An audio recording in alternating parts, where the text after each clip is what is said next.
Maclunky.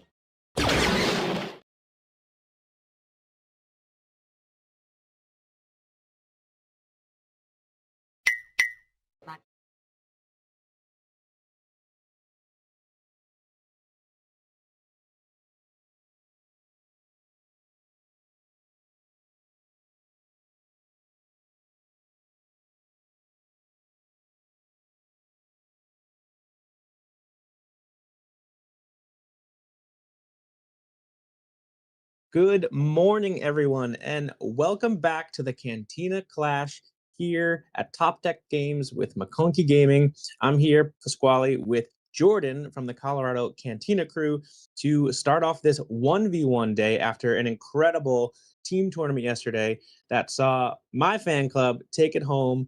Maclunky's own Tyler, Lewis, and Alex take down KTOD for the first time in 3v3 history yesterday, and we're here to start this solo journey now for everyone to see who will win the Cantina Clash 1v1 event. What are you looking for today, Jordan? Good day for the fan club. I'm excited to see how the changes between deck composition and leader choice from day one changes to day two. We spoke about it a little bit yesterday, but we have some decks that could be insulated from bad matchups, could be kind of selling out not to play against pilots or otherwise. And I'm interested to see how many people who played yesterday stick to their decks today. Like, for instance, member of the fan club, Tyler, still sticking on Lando, wondering if he made some main deck tweaks. Maybe he's main decking Hyperspace Disaster now or something along those lines. So those are the things I'll be looking out for today.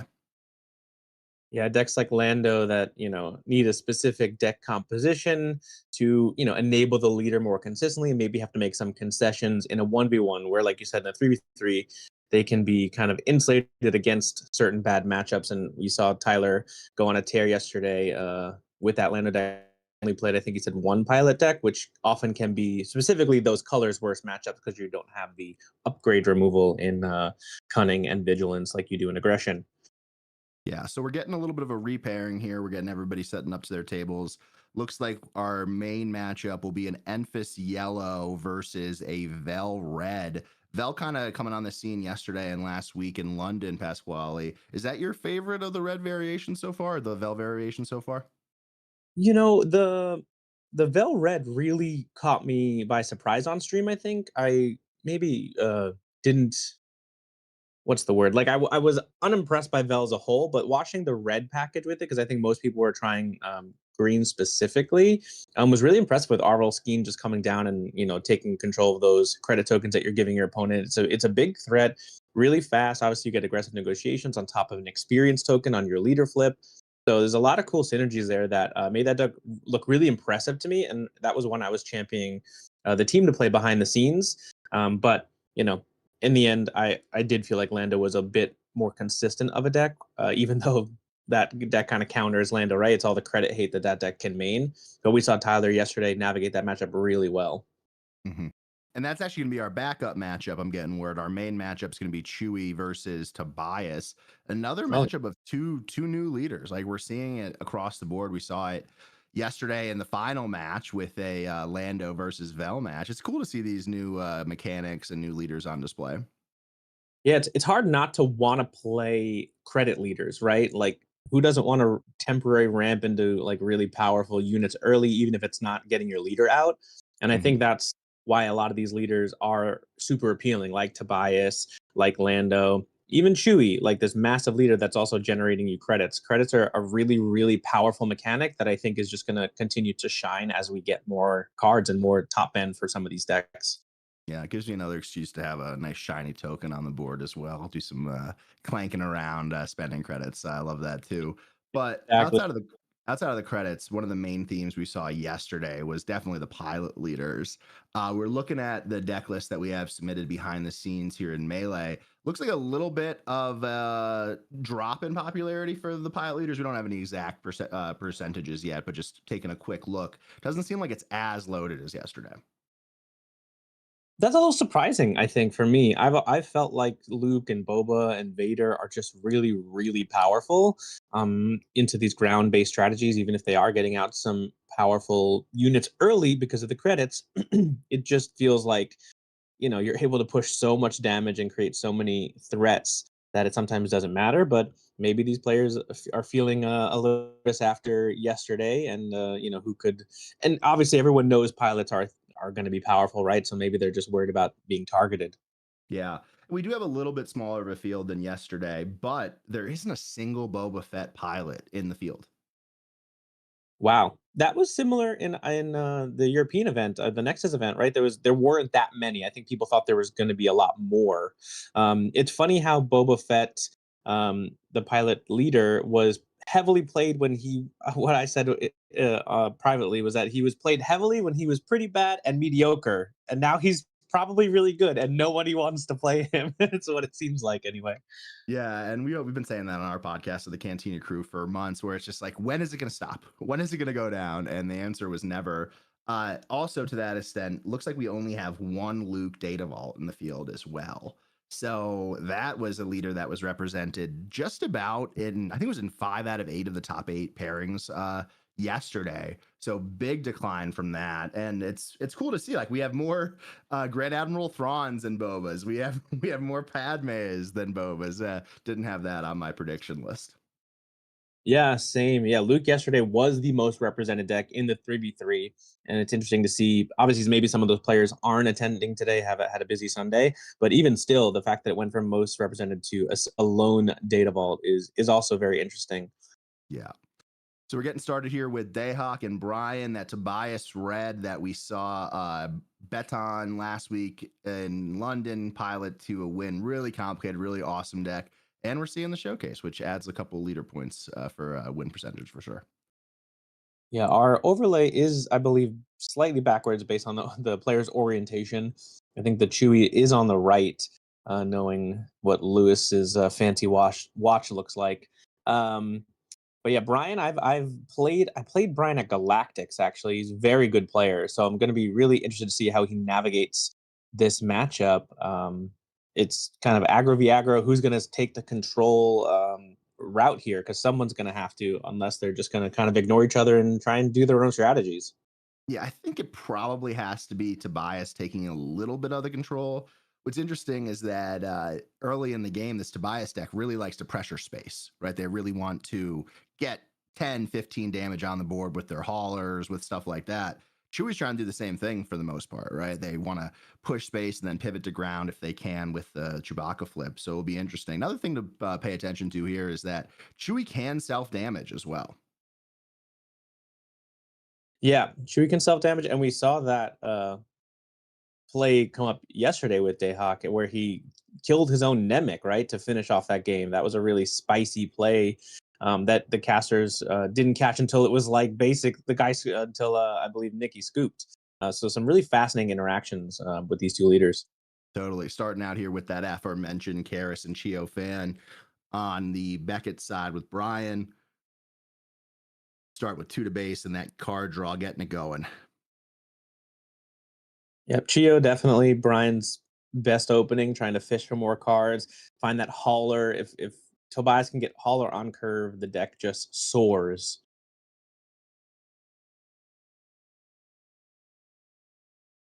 It's like we're starting out with a red 5 here. Thought about swinging into base, I believe, reconsidered some actions.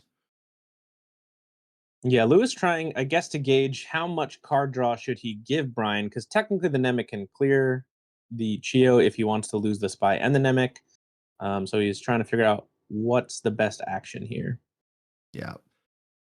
Decides to trade into that Tordarian. I think that's probably a good move. You really don't want the raid and restore combo going amok on the other side. Yeah, Toy Darren, I think, has impressed a lot of people the more they play with it. Essentially, a swing for 4 can be really annoying to deal with, especially for an aggressive deck like Chewy. Yeah. Decides to take that swing into Chio, get 2 damage on, set up for that that Chewy flip to kill next turn potentially. And even the red 5 can kill it for free. There's a lot of Yeah. ways to remove Chio now. Yep.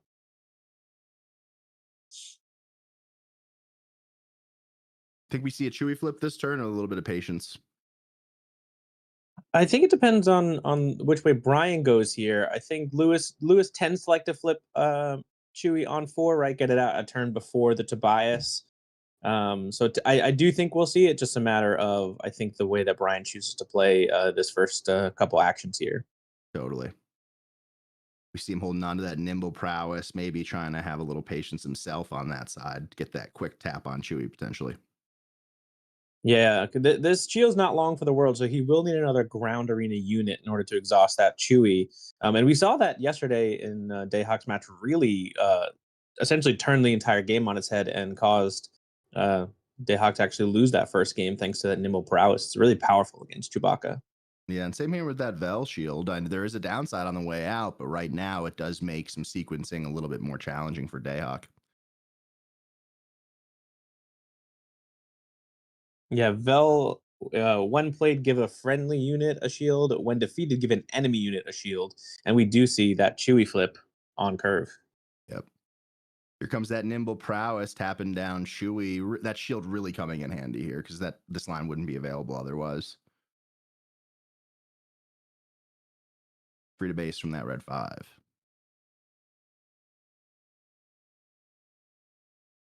Yeah, not the start Lewis was hoping for. Really wanted to get that swing in with Chewie and put the pressure on, but now is, quite behind, I'd say. Yeah, nice card draw too. I think that's the third card drawn this game so far for both players. A little bit of an even board state, but like as you mentioned, Chewie really wants to be ahead at this point. Yeah. We're not seeing a ton of uh, impressive cards, at least from what I can glance in Brian's hand. I don't see an aggressive negotiations. He's really still fishing for some of those powerful cards heading into the Tobias flip turn. He is playing that one cost escape pod though, which Yeah. I feel a little too cute personally. Like I'd almost rather play a Porg if you're going to do something like this, a free unit. But he's opting for the escape pod. Yeah, it's something I haven't seen pop up in too many of these Beckett lists, but it kind of fits with the synergy. We'll see if it is too cute, if it does get punished a little bit, but it's a way for, especially with Beckett not being in space right now, you're probably setting up to get that credit here.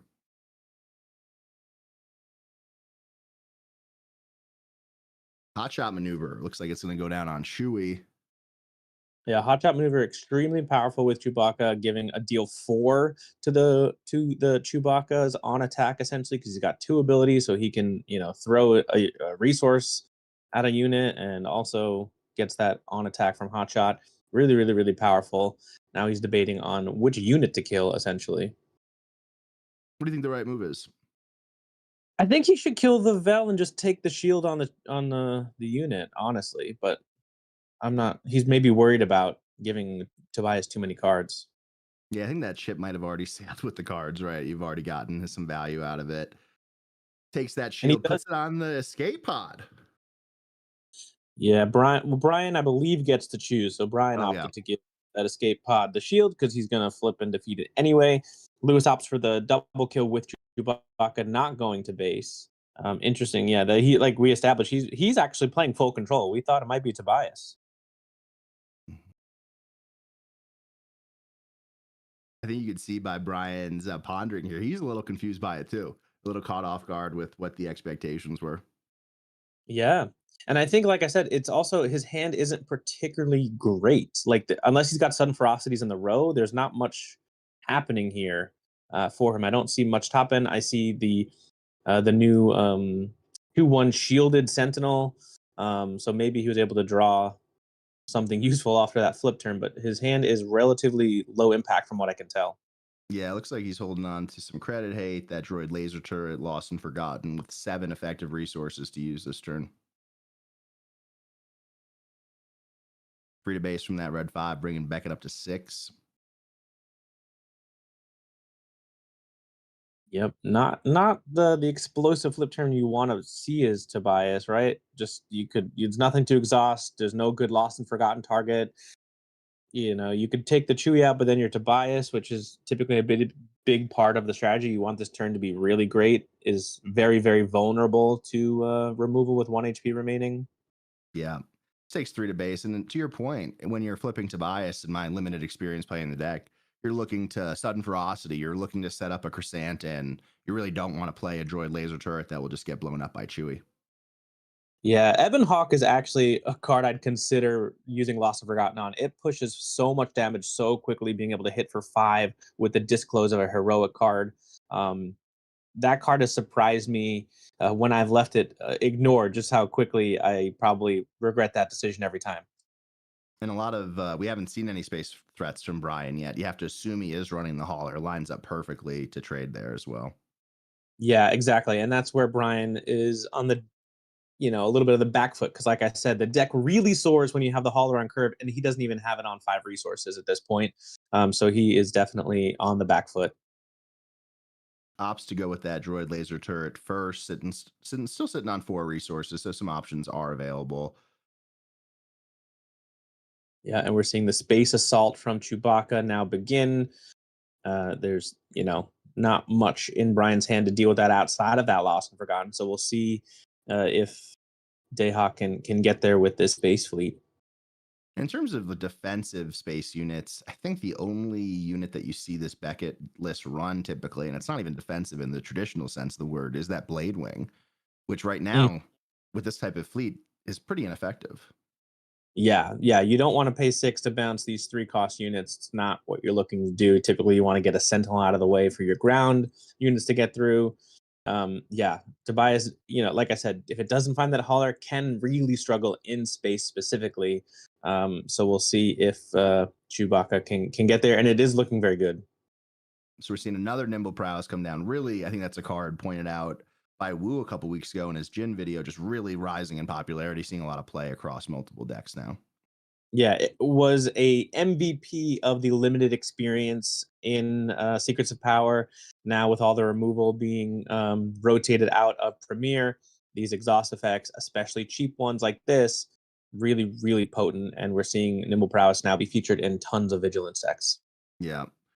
Followed that up with 5 to base from that Ebon Hawk. Really, really challenging unit, like you mentioned. And like you said, we do see that credit hate in Brian's hand, but Lewis isn't giving him an angle, and also Brian's not giving Lewis an angle because he keeps exhausting this Chewbacca. So he's kind of while he's stopping the damage a little bit, even though he has a Sentinel, he's also not really allowing his own cards to do much, and I think that's why he's feeling a little stuck. Yeah. We will see this Beckett swing in for another 4 to base, bringing Dayhawk to 14. More indirect +1 to base from that Red Squadron Y Wing. Pretty close so far. It's definitely not this isn't how I expected it to go in terms of this kind of slog. Yeah, interesting also to put some damage on the Beckett, now allowing that red 5 to have a target even.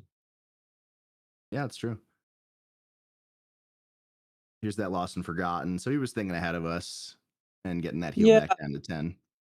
I think he put 2 and 2, right? Why not just put 3 and 1? This way Yep. you heal it all back. Like, it's just interesting to see him disperse it the way that he did at the end of the day, but maybe he feels confident that this Beckett's going to be around for a while anyway. Yeah, I think he's a little bit worried about that space fleet and just how much a potential buff could come in and just bring him so close to defeat. Yeah, I mean, we are looking at 10 in the space arena, and then more if any more indirect gets on that base. So Brian is in a tight position here with only 7 points of power himself on the ground, plus this Chewbacca to deal with. And you have to assume that Chewie's going to get through that Sentinel next turn with the on attack. Yeah, yeah, the droid laser turret probably not going to live very long, and then you have to deal with the Chewbacca because he will still be alive. So far, Chewie survived for what, 3 turns at this point? So his Yeah, average life expectancy is pretty high for this type of matchup. yeah, been around since the 4 resource turn. Brian's probably really hoping for a hyperspace disaster, which sometimes he's Tobias deck's main deck, at least a single copy. That would definitely flip the game immediately, and I would say he's favored to win at that point, given his also credit hate in his hand, so Lewis can't even effectively use the Chewbacca leader. Yeah. Another But 4 to he base there. does not have it, it seems. Still a bit of a Yeah. struggle. I mean, that could explain why he's trying to cement this ground arena so much, hoping that his out is that hyperspace disaster. Obviously, had a really rough start to the game in terms of getting that, trademark Beckett stuff online. Yeah, but we are approaching aggressive negotiations, finishing this game in one action. Yep. Uh, yeah, 19 is not really where you want to be with a sentinel in your way as Lewis either. So it's going to be it feels like it'll come down to a buff, right? Who's got the aggressive or what's that new +2 saboteur Commence the festivities. yeah, that commence of festivities. Like that's going to be a good one. It also gives saboteur, right? So Chewie can then ignore this droid laser turret. Oana, another card really rising in popularity over the past couple of weeks, seeing it pop up in force decks as well. Great effective swing for 5 damage to restore. Very effective. Yeah, and Blue Ace is now completely held hostage. That thing cannot attack. As long as this droid laser turret is readied, then Brian would get to ready Tobias or this Hana, and you can't let either of those swing freely for a first or second time. Not at this point in the game, that's for sure.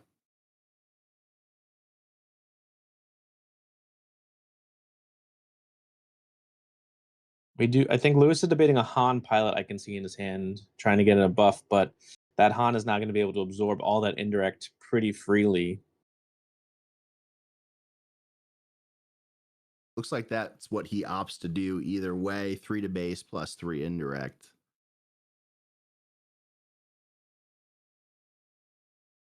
Right, he wants, yeah. So yeah, he split up the indirect there quite nicely on his units, still being protected by the destroyed laser turret. I think Lewis would really like to have commence the festivities right about now. I'm not seeing it, so yeah, this might be that classic aggressive negotiations finish we've all become used to in this format. Yeah, even with that card draw early, we are seeing both players kind of hands diminish a little bit. 3 on Brian's side. Doesn't look like much more on Dayhawk's side, but a little bit more. Yeah, yeah. Obviously, we can see Brian's hand. It's small, and he does not have um, aggressive negotiations, and it wouldn't hit for much. But even still, now his Oh. is quite good. Chooses to destroy his own credit to ping 1 to base with Arvel. Very interesting use there. Yeah, I agree. I agree. That is a fascinating play. Beguile checking out that Finn and Rio Durant prestige. What do you bounce here? It's probably Hona, right? Or maybe you Yeah, taking out the yeah, you turret and can't trying to let. get some damage in. I agree. Yeah, you can't let that restore get online. But he's out. Ooh, Oh, okay. He's going. He's racing. He's opting to race here saying I because now get you Brian can claim. 23. Yeah. Brian's got to pass unless that he wants that blue ace to hit him for free. Because that's one turn lethal now. If he gets the 9 into base, right? There's so many threats. Any of his units wins the game at that point. He's sitting on 3 cards in hand, so in theory, one of them out would not be aggressive negotiation because it'll be up to 5, 4 with aggressive negotiation. That would bring to 29 with Chewie. Yeah, the Hona restore will come into play if he claims, but Chewie will still get there unless that's the unit he kills, and then you're not pushing damage. It's a bit of a Yeah. sticky situation. Eben Hawk hits for 5, so as long as Lewis can get him to 27, the restore 2 won't matter. Yeah, representing 11 damage in space plus some indirect, 5 on the ground. Yeah, it's more just the one turn kill that 27 represents from Chewie or Eben Hawk. Yeah. So it's a clock in both arenas, and I'm not sure Brian. Yeah, the bouncing of the laser turret actually it was very very smart. Changes the math because next turn is where Hona is the issue. Right. Here's 5 to base plus that Chewie activation, putting 2 on the Hona.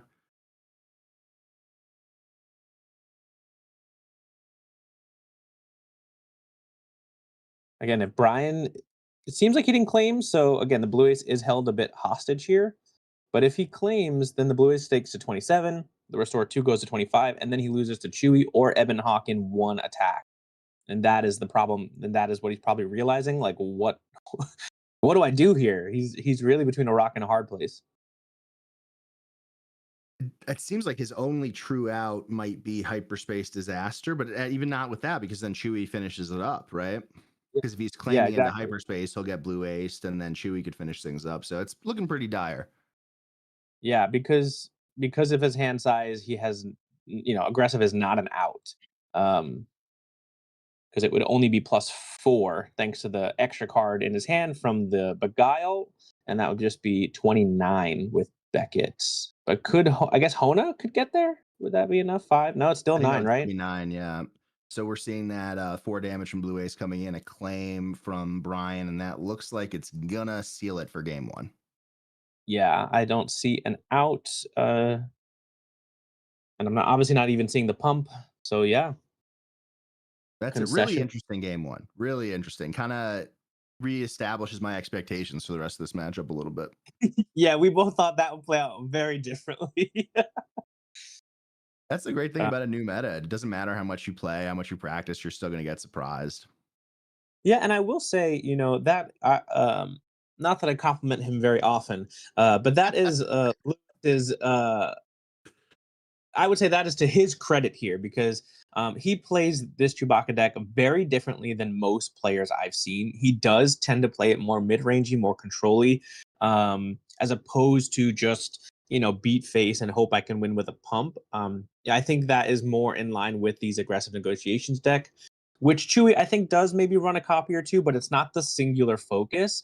I've seen him really adapt his play style to this deck, and he's done really, really well with it. Obviously, yesterday, I think he only dropped one best of three, and internally he's always been good. And I know his online presence with the deck, he's also had some success. So, but that is again the play style he's chosen is a bit more controlly, and that's how we saw it play out here.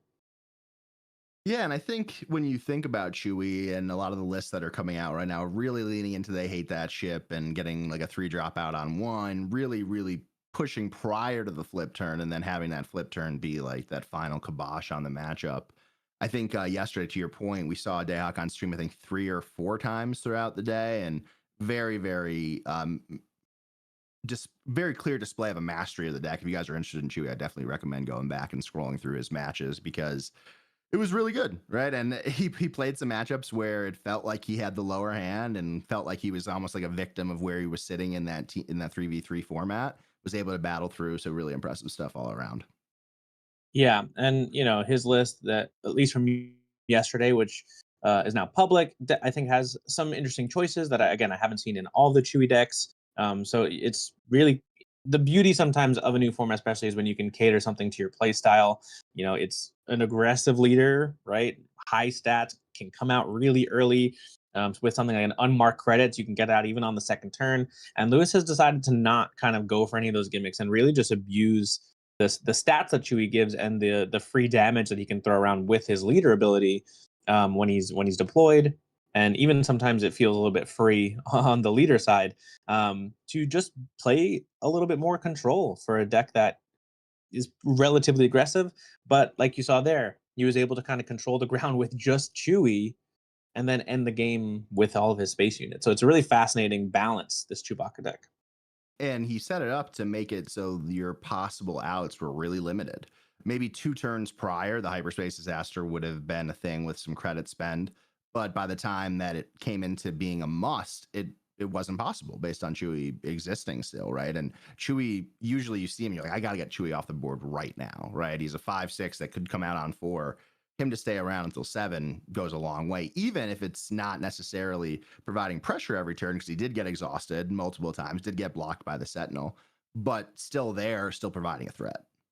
Yeah, it was checkmate, right? The Chewbacca was checkmate because if you clear the Ebon Hawk in one action or restore two, the 5 in either arena that you've left around, and that was a choice that Brian made, right? He could have killed Chewbacca multiple times with Tobias, but he decided that he needed to push damage. And in the end, maybe that was the wrong decision. And we'll see if he adapts his playstyle in this game to be maybe a little bit more of the control player. Yeah, and we did see Dayhawk side in some credit hate. We saw the Arvils come in, didn't quite catch what Brian was putting in, but what do you think fits for this matchup?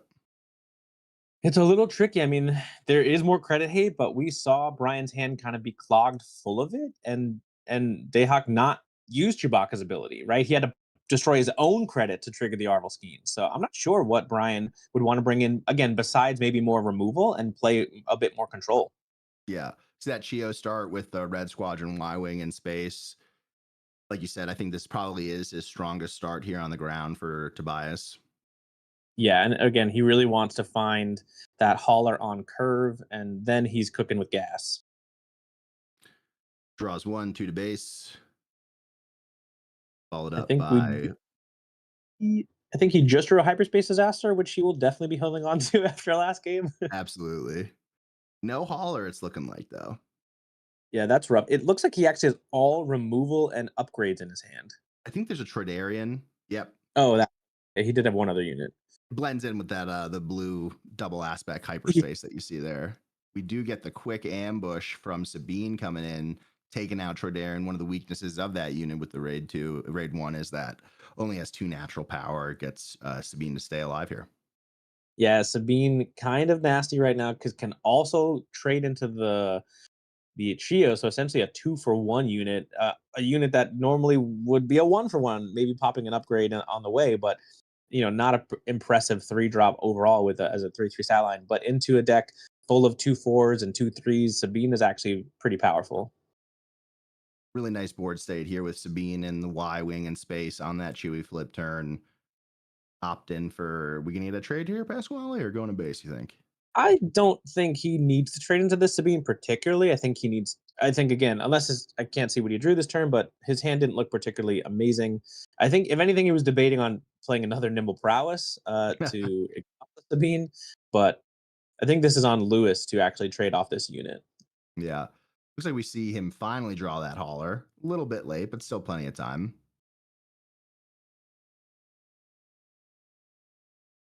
And there's the train. Like I mentioned, it was definitely on Lewis to get rid of that Chio. Brian would rather just push 2 damage and get a card for as long as he's allowed. But yeah, the Hauler, again, not on curve, still a powerful unit for Tobias, but he would have loved to play that last turn. Yeah, hauler coming down. 1 resource left. Maybe we'll get an appearance from that escape pod again. Yeah, yeah. The curve filler, I guess, so that Tobias can, freely give over something. And you're calling it. He's putting it to the front of his hand. There it goes. Escape pod. Is he Uh, a friendly non-vehicle capture friendly? Yeah, I was just Yeah, about to say there a we shame go. he can't actually heal the hauler here, right? That would have been nice, but he can't capture a vehicle with this escape pod.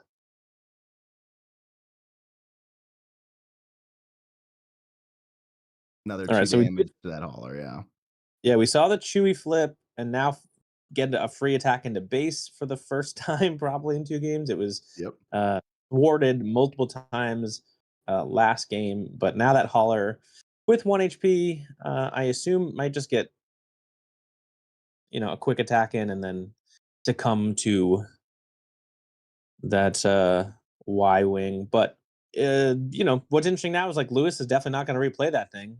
So that's the power of Hauler and Tobias is you can't replay it while Tobias is still able to flip.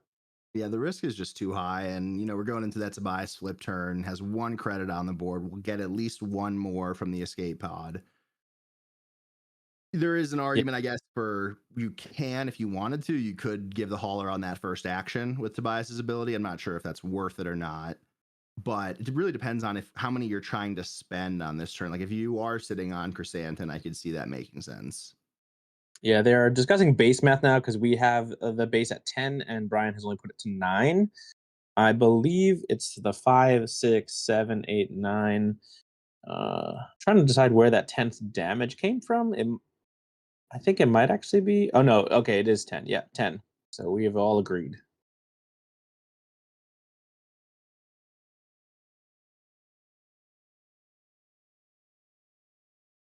So interesting hand here for Brian. I think I'm noticing maybe no, that's just Nimble Prowse. I thought it was a mastery. Would be a fascinating addition to this deck, but um, lots of 3 drops and 2 drops. Again, another kind of fistful of early cards that aren't removal. Looks like he's considering resourcing the hyperspace disaster here, and he does. Yeah, and that is a mastery. He is running mastery in this list, so that's an interesting addition to the Tobias deck. Obviously, a little bit slower than something like a sudden ferocity to push damage, but it can go on space units. Yeah, I was just going to mention that, especially a mastery on a hauler is pretty big threat. Yeah, yeah. You don't get the discount because the discount only comes for unique units, but you can still slap it on that hauler. We do see that Yeah, forward base. and I think we saw the consideration there from Brian, like, "Do I put this on the hauler?" Ultimately deciding to just, swing for 4. But this is a dangerous position, I think, for Brian because he could go up to 16 really quickly. The Tobias flip turn, again, not the most impressive in this moment, and we're seeing, that commence the festivities, that cheap pump I was mentioning earlier come into play here. And he will get that bonus too, plus the sab. It doesn't matter for the sab right now. So that's going to be a 7 to base swing with 2 damage to the hauler, I would assume. Yeah, quick finish of the hauler. Not gonna get the value it would have again had it been played on curve. So a bit of a bummer there for Brian that it was removed before Tobias could give it over and then flip and kill it and take it back and do the shenanigans with that card. And he's in a rough spot. He's got to play a unit now, otherwise that Y wing is just gonna get 4 to base, which you cannot let happen. Especially when you've already taken 17. Yeah, yeah. Having Tobias come down, getting that self defeat on the escape pod, another credit, bringing Tobias up to 8 total resources, or is that 7 total resources? Excuse me. Yeah, 7 resources, and he does have a ferocity this time, so a little bit scarier of a leader. But again, not the most impressive flip turn. It's the same we saw last time in terms of just getting 1 card and 1 credit off of the shuttle. So I think typically you want to get 2, right? Ooh. And he wasn't able. And here comes that constable taking ferocity off the table back to a less threatening Tobias. Really big swing here for Dayhawk. Yeah, big swing. Was able to use the credits he generated for that, so still has 3 resources on his side for potentially another space unit.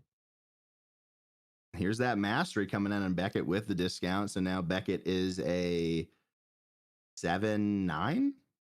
Oh no, another up. Oh, wow. He has all the answers here. Yeah, and mastery again, playing well with unique units, but not a unique upgrade itself. So Sabine can actually finish it off, and also it's now just a body because Lewis is not throwing it away with the ambush. Absolutely. Looks like he's taken 4 damage for his troubles. 3 of those indirects going on to Tobias, sitting at 18. Yeah, a tough spot for Brian. Last game we saw Lewis dominate the space arena. Now he's has an impressive ground arena with Chewbacca, Constable, and Sabine. He's winning the race in terms of damage. I'm not sure what Brian could do here to really swing the tide because there's no room. He doesn't have villainy and hero cards, so it's a tight. He's on a tight rope here, if you will. Absolutely.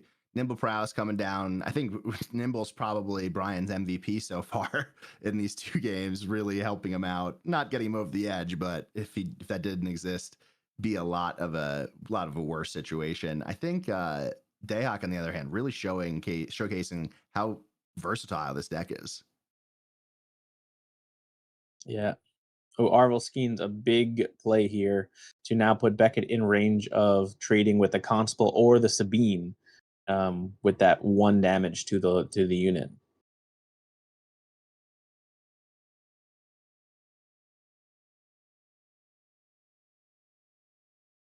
The two-face Troy coming in, not given the credit activation, keeping it as a Sentinel. Yeah, that's definitely something he needed right now. Hot shot. Okay. So we're getting 1 to base, 3 indirect, and 2 ping damage. Yeah, really annoying for Brian. I think we'll probably see the remaining units trade off the ground arena if I was a betting man. So if I was Brian, I would just throw the damage on my ground units. They're gonna die anyway. But yeah, I don't want my base taking anymore, but he's really mulling it over. Yeah, I think you're getting so close to lethal here that you have to think about it. You already got hit with 1 commence the festivities, could be another. Yeah, really dangerous position. But he's, continuing to push damage. Um Unfortunately for him, like I said, yeah, the one damage probably should have just found its way onto Tobias, left him at 20. But will the one damage matter at this point? It's not looking like it. He can't generate credits any longer. Arvel Skeen's on the board. And again, he's got an Arvel Skeen of his own that he's had at just like these awkward times where Chewbacca hasn't had a credit. Yeah, Dak doing a really good job of minimizing the opportunity for Brian to do that. Yeah, yeah, really, really well played on recognizing, just how much credit hate Brian is going to play, and And that's a there's the concession. scoop. Great win for Dayhawk there. I think two things really stand out to me from this matchup. One, we already knew it, but Tobias is a really challenging deck to play. And sometimes we saw, like in game one, especially, the hand really didn't cooperate with Brian there.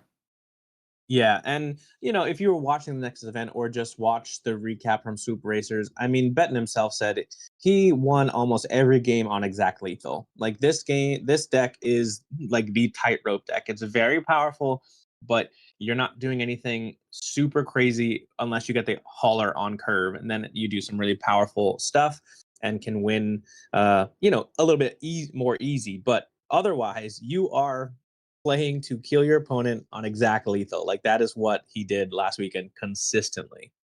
Absolutely. And I think it's a great opportunity to showcase that elite player skill as well. On the other hand, Dayok really showcasing how crazy this Chewy deck can be, how it's not just a one trick pony. It's not just push base. It's not just brain dead aggro. There's a lot of wrinkles to it. Yeah, he forced Brian to play a lot of cards from his hand, so therefore, like aggressive negotiations wasn't really a finisher um, in that first game. So they both weren't. I would specifically the second game wasn't particularly close in the end. But that second game, or the first game, when you account for how Lewis forced him to play cards and resources, there wasn't really a way for him to win either. That deck likes to finish on exact lethal with aggressive negotiations, and Lewis had the math in a way that it was always going to be one short. It was really, really well played. Yeah, really good use of that Chewy ability as well, and minimizing the opportunity to take advantage of some of that credit hate. So that's all we got for this first round. 19 minutes left and counting. Our backup match was a quick one as well. So we're going to take a quick break here, be back for round two of the Cantina Clash here at Talk Deck Games.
All right, welcome back, everyone, to the Cantina Clash, presented by Maclunky Gaming, hosted by Top Deck Games, sponsored by Metal Fab. I'm Pasquale, back with Jordan from the Colorado Cantina crew, here to bring you round two of the event as the players get seated here.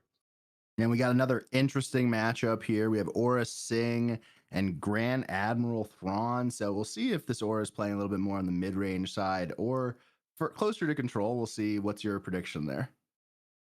I think you have to play that pretty controlly, given the way this meta shakes out. I'd be more interested to see how aggressive the Thrawn is, to be honest. That's a deck that's, hasn't really lost too much. It's a way you can play it with a force base still, kind of give it a Talisman Flare with triggering all those when defeateds twice on some of those units. Or you can try and go late game. I've been successful in that area, but it's a fascinating deck regardless. Yeah, and this is the Thrawn Red with Contested Caverns. That's the splash base. What do you think we're Wow. splashing in here? I'd probably splash Legacy Run. Yeah, makes a lot uh of sense. it's like his best card and like why people mostly stick to Cunning. But a red splash is really interesting. I wonder if they're angling for the Anakin package with Owen Lars, and then you're able to find Ray really easily off the top. Thanks to the double trigger, you search 10 cards, and then you can discard it with Marin. It's a really, really fun deck. But yeah, the splash is interesting. That is spicy. Yeah, it also seems that that red Thrawn build tends to be a little bit more aggressive than any other colors. Obviously, Data Vault isn't seeing much play anymore as we're out of this kind of blue-green meta. You lost a lot of those cards in rotation. Yellow, I've seen quite a bit of Force pop up, and that's a pretty control-heavy deck. But this one will be interesting, especially up against an Aura that will have a lot of answers, most likely. Yeah, the red will play a lot of that when defeated indirect stuff, like the droid missile platform, so you can trigger that twice and get 6 indirect. It does get really aggressive, and now we have those extra droids on the ground, those 2 4s. So yeah, I'm really fascinated to see if they're angling for some of that more force stuff, like I said with Anakin and Rey, or if they are angling for the more defensive strategy. And really, I'm really interested to see what they're splashing. That's got me excited. Yeah, and we do have a traditional Aura 30 red here, so probably is lining up just like you mentioned with that control-heavy build. Yeah, yeah, we're gonna see single reactor ignitions most likely, right? Board wipe that deals some incidental damage to the base, things like that. The Notice Integrations is another powerful card with Aura. It's a 2 card kill, but still, gets the job done on any non-leader unit. So we have Raiweezy on Thrawn and Kieran on Aura. Believe this is the same Kieran that placed very well at the Philly sectors for limited. Mm, I don't think I met them. I was at the top tables most of that day, and then unfortunately bubbled out with my terrible Obi deck. But still managed to top 64. But I'm not familiar with Kieran, so Yeah, he hopefully took a that's second at that event versus BobbySapphire, and we're getting word also. It was interesting, a good story about him is like that was his first competitive event in SWU. Oh, yeah, I think he's a good a Magic lot of player or something like that. yeah, I think he grew out his beard because I Just a think little he was stubble. pretty clean. I think he was pretty clean cut at that event. But yeah, that Yeah, was his first event. We actually talked quite a lot, actually. I just didn't yeah, recognize him. So funny. yeah. Very, very cool to see somebody come out and do that well in their first event. Obviously. Yeah, yeah. As long as you understand the game, pretty good place for new players in that regard. They don't have to invest in a whole deck. Yeah. So we're getting started here. Looks like Thrawn and Raiweezy have the initiative. Always a good thing to have when you're sitting down against a suspected control deck in some forms or fashions. But what's also interesting about this red blue combination is that, yeah, like we think it's going to be a control heavy build, but there's a chance it might just be an aggressive negotiations build. We don't know. Yeah, I mean that deck does draw a lot. Like this Thrawn red with Night Sister Warrior double triggering a draw with Owen double triggering searches. Aggressive negotiations can really get kind of huge in a Thrawn red deck. And here's Geo. Speaking of And aggressive negotiations, this is the card for aggressive yeah. negotiation right now. And then a quick claim there from Kieran on Aura. Yeah, crushing blow and things like that can easily deal with these cheap units. So we'll see if Kieran is playing things like that, like just removal up and down the curve.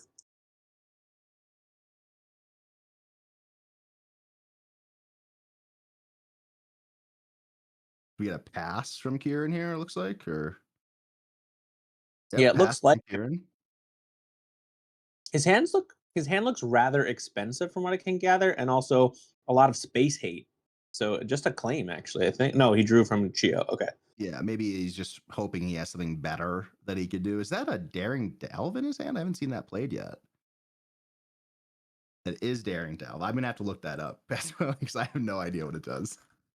Well, it's got 3 damage. That's all I'm aware of. Yeah. But that is also a card I've never played Or maybe myself. it's not Daring Delve. Somebody will have to let it. It is. Discard 2 cards from your deck? No, it No, can't be that's that then. I have no idea what that card is. it did 3 damage. Maybe it for 3 damage for 3 is what it looks like. So I'm not sure what that is. I can't tell from the artwork because I've never played. Yeah, wow.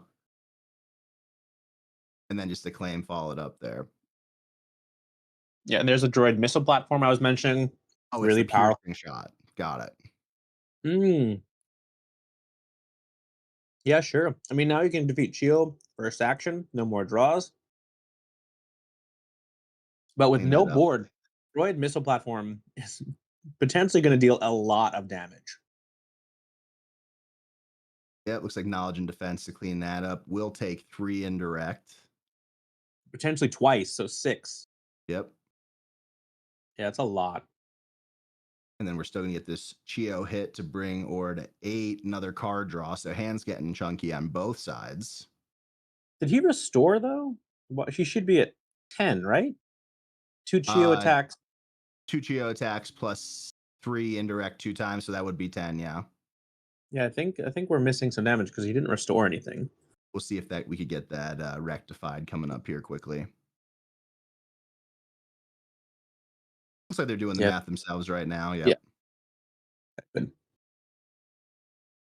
yeah, I think he thought the droid missile did 2 indirect, so I think I saw him do 4 from the indirect instead of 3. It's that's a hefty boy, that the droid missile platform.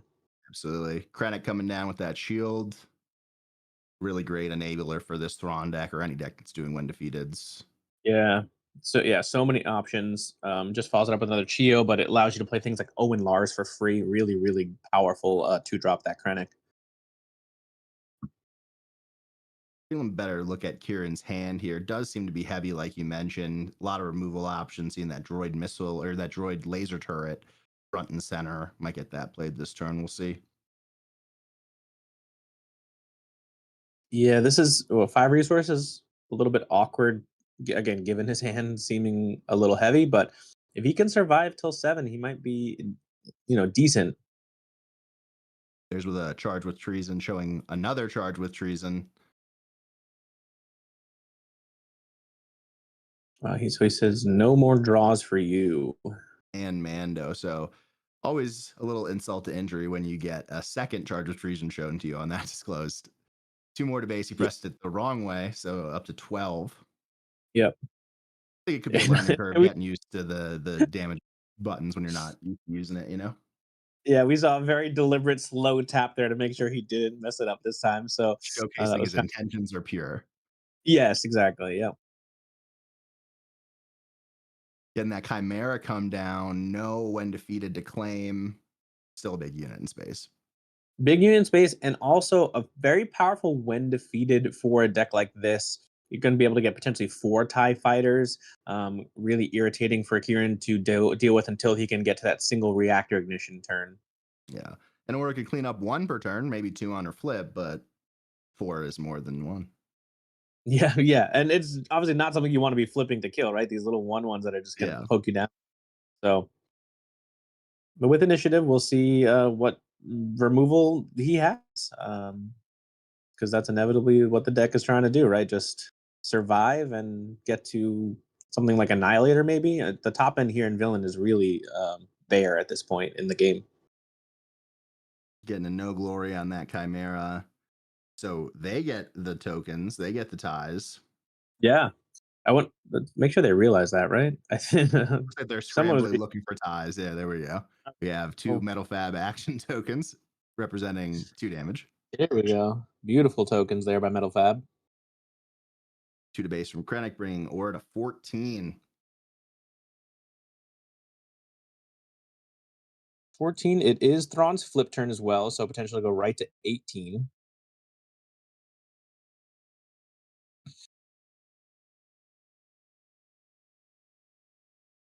Get a claim there. Looks like he's holding on to another Chimera. I wonder if we see that come out just with a quick double claim of the when played, when defeated. Yeah. No, obviously no great value from the Chimera, unfortunately, but still a sticky unit Hmm. that will, you know, need an answer quickly on this flip turn. And it is chunky enough that Aura can't deal with it right away with her flip. Does kind of feel bad from the Thrawn perspective, not getting a single when defeated outside of that droid missile platform on the 3 resource turn. Yeah, I agree. But Aura survived till 7, and it's a question of can we get to 8 and blow up the board, right? That's kind of where maybe we can reset. The issue is, again, in this post rotation format, especially when you're in aggression, you don't have the restore of like a reinforcement walker that these decks would normally be playing. Yeah. And no ramp either. It's a completely different ballgame. Yep. It's more Here like comes the yeah, it fair, is fair. fair control, I guess. Hmm. We do see that Chimera get in, bringing Aura up to 21. Is that correct? I think we were at 18. So what would 20, that yeah, be? 23, but he hit down twice again. Yeah. So So let's see if we we need to get get that that fixed. fixed. Yeah. It's supposed to be 23, Claire. And So we then want to. the shuttle ST coming down. Can steal that shield from the droid laser turret. Seems like a good move. Yeah. Yeah. Let's see if he. Sometimes people forget that effect.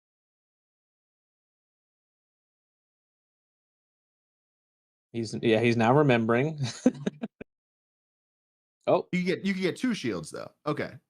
yeah. Uh Swapping stuff yeah. around. Swapping the tokens around anyway. Can Yeah, you that move is two a like that though? Can you move well. one from one and one from the other, or does it not matter in this circumstance? I it's a little yeah, the Krennic's still supposed to be shielded. So essentially Yeah. he's supposed to steal the Thrawn shield from the droid, then play the shuttle gets its own shield, and he doesn't Yeah. technically have to steal the Krennic shield. So I don't know if he just is again. There's a fumbling for tokens there, but he's supposed to have 3 shielded units, which is kind of That was my crazy. interpretation also. So Yeah, the shuttle is shielded itself, and it's just a matter of uh, stealing the droids, which he remembered. It's just for some reason he took it from Krennic. yeah, good lesson. Yeah, we're unlikely to fully matter, but yeah, okay. Someone's Oh, here we reminded go. him there. Here we go. Yeah.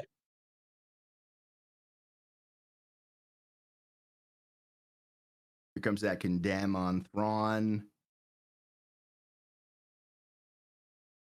Okay, well now it does matter because he actually has to attack into this droid with the Krennic, so the shield is relevant. Yeah. Pretty nice board built up here by Wheezy. Be a shame if it was cleared next turn with a board wipe. Yep, and that token did its job, but is now going to give over 4 tokens of its own if Thrawn uh, wants to. Okay, he doesn't want to double it.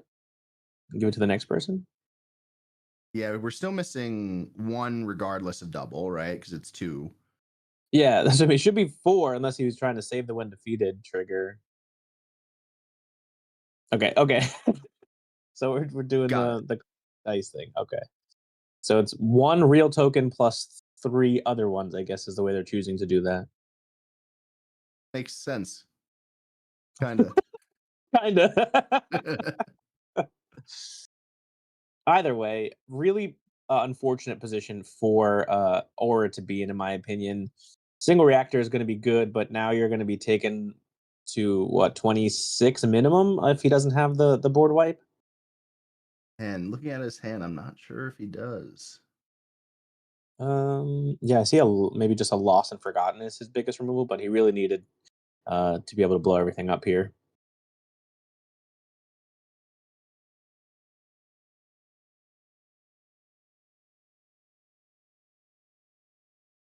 Oh, There we go. We're getting the full fleet out there. Still down 1. okay. Yeah, you know, I math is love it. hard. Yeah, it really is, especially for Math, me. yeah, math is hard.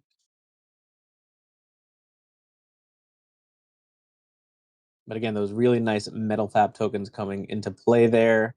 Check them out. They've got some credit tokens for the new set. Really, really nice stuff. There we go. The fleet has amassed.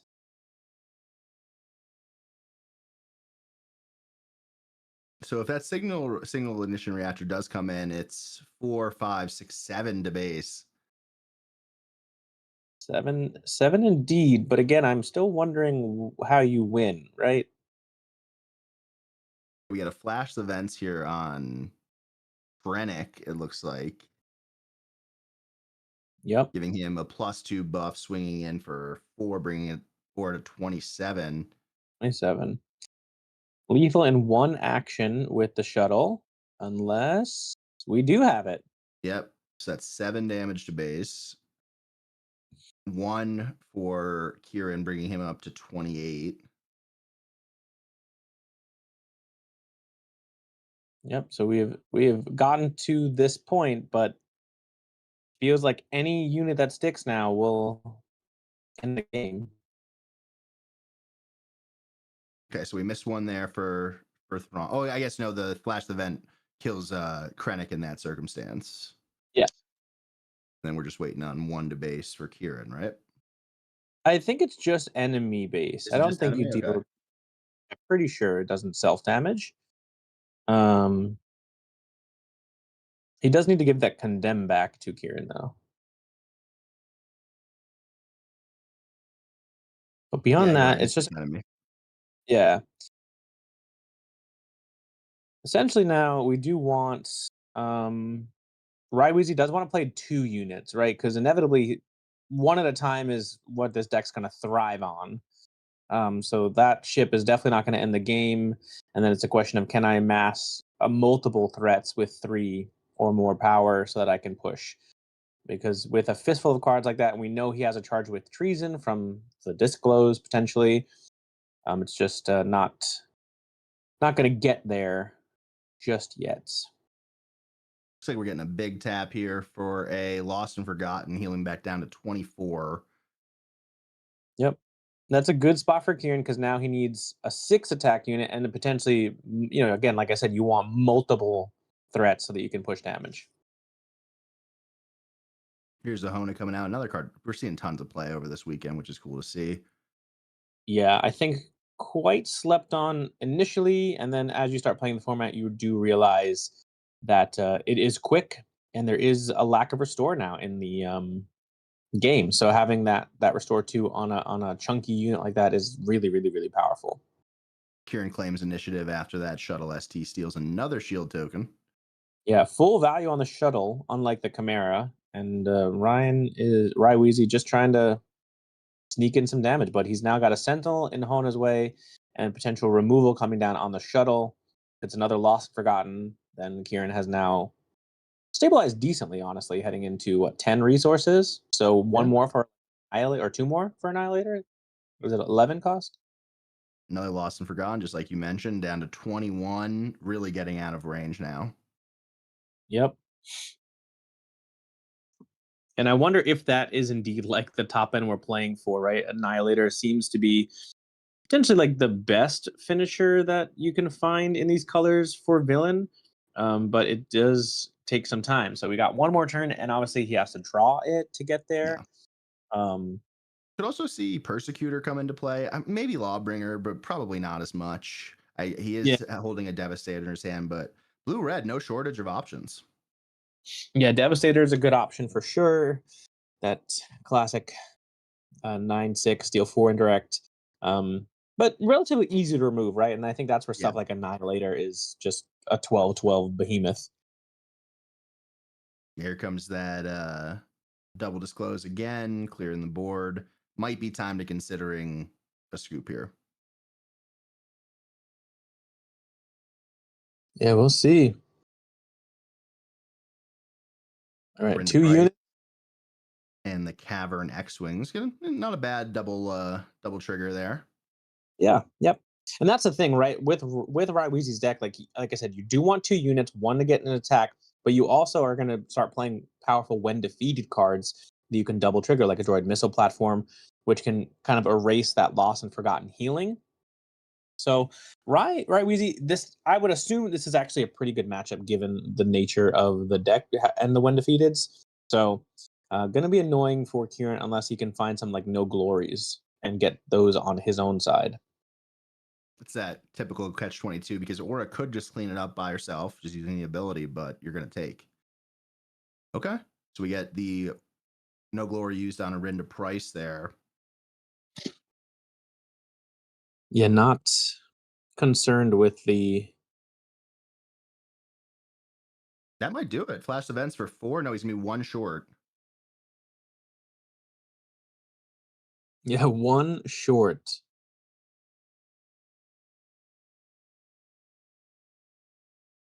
And we've seen 2 Lost Forgotten, so Kieran only has access to potentially 1 more healing option here.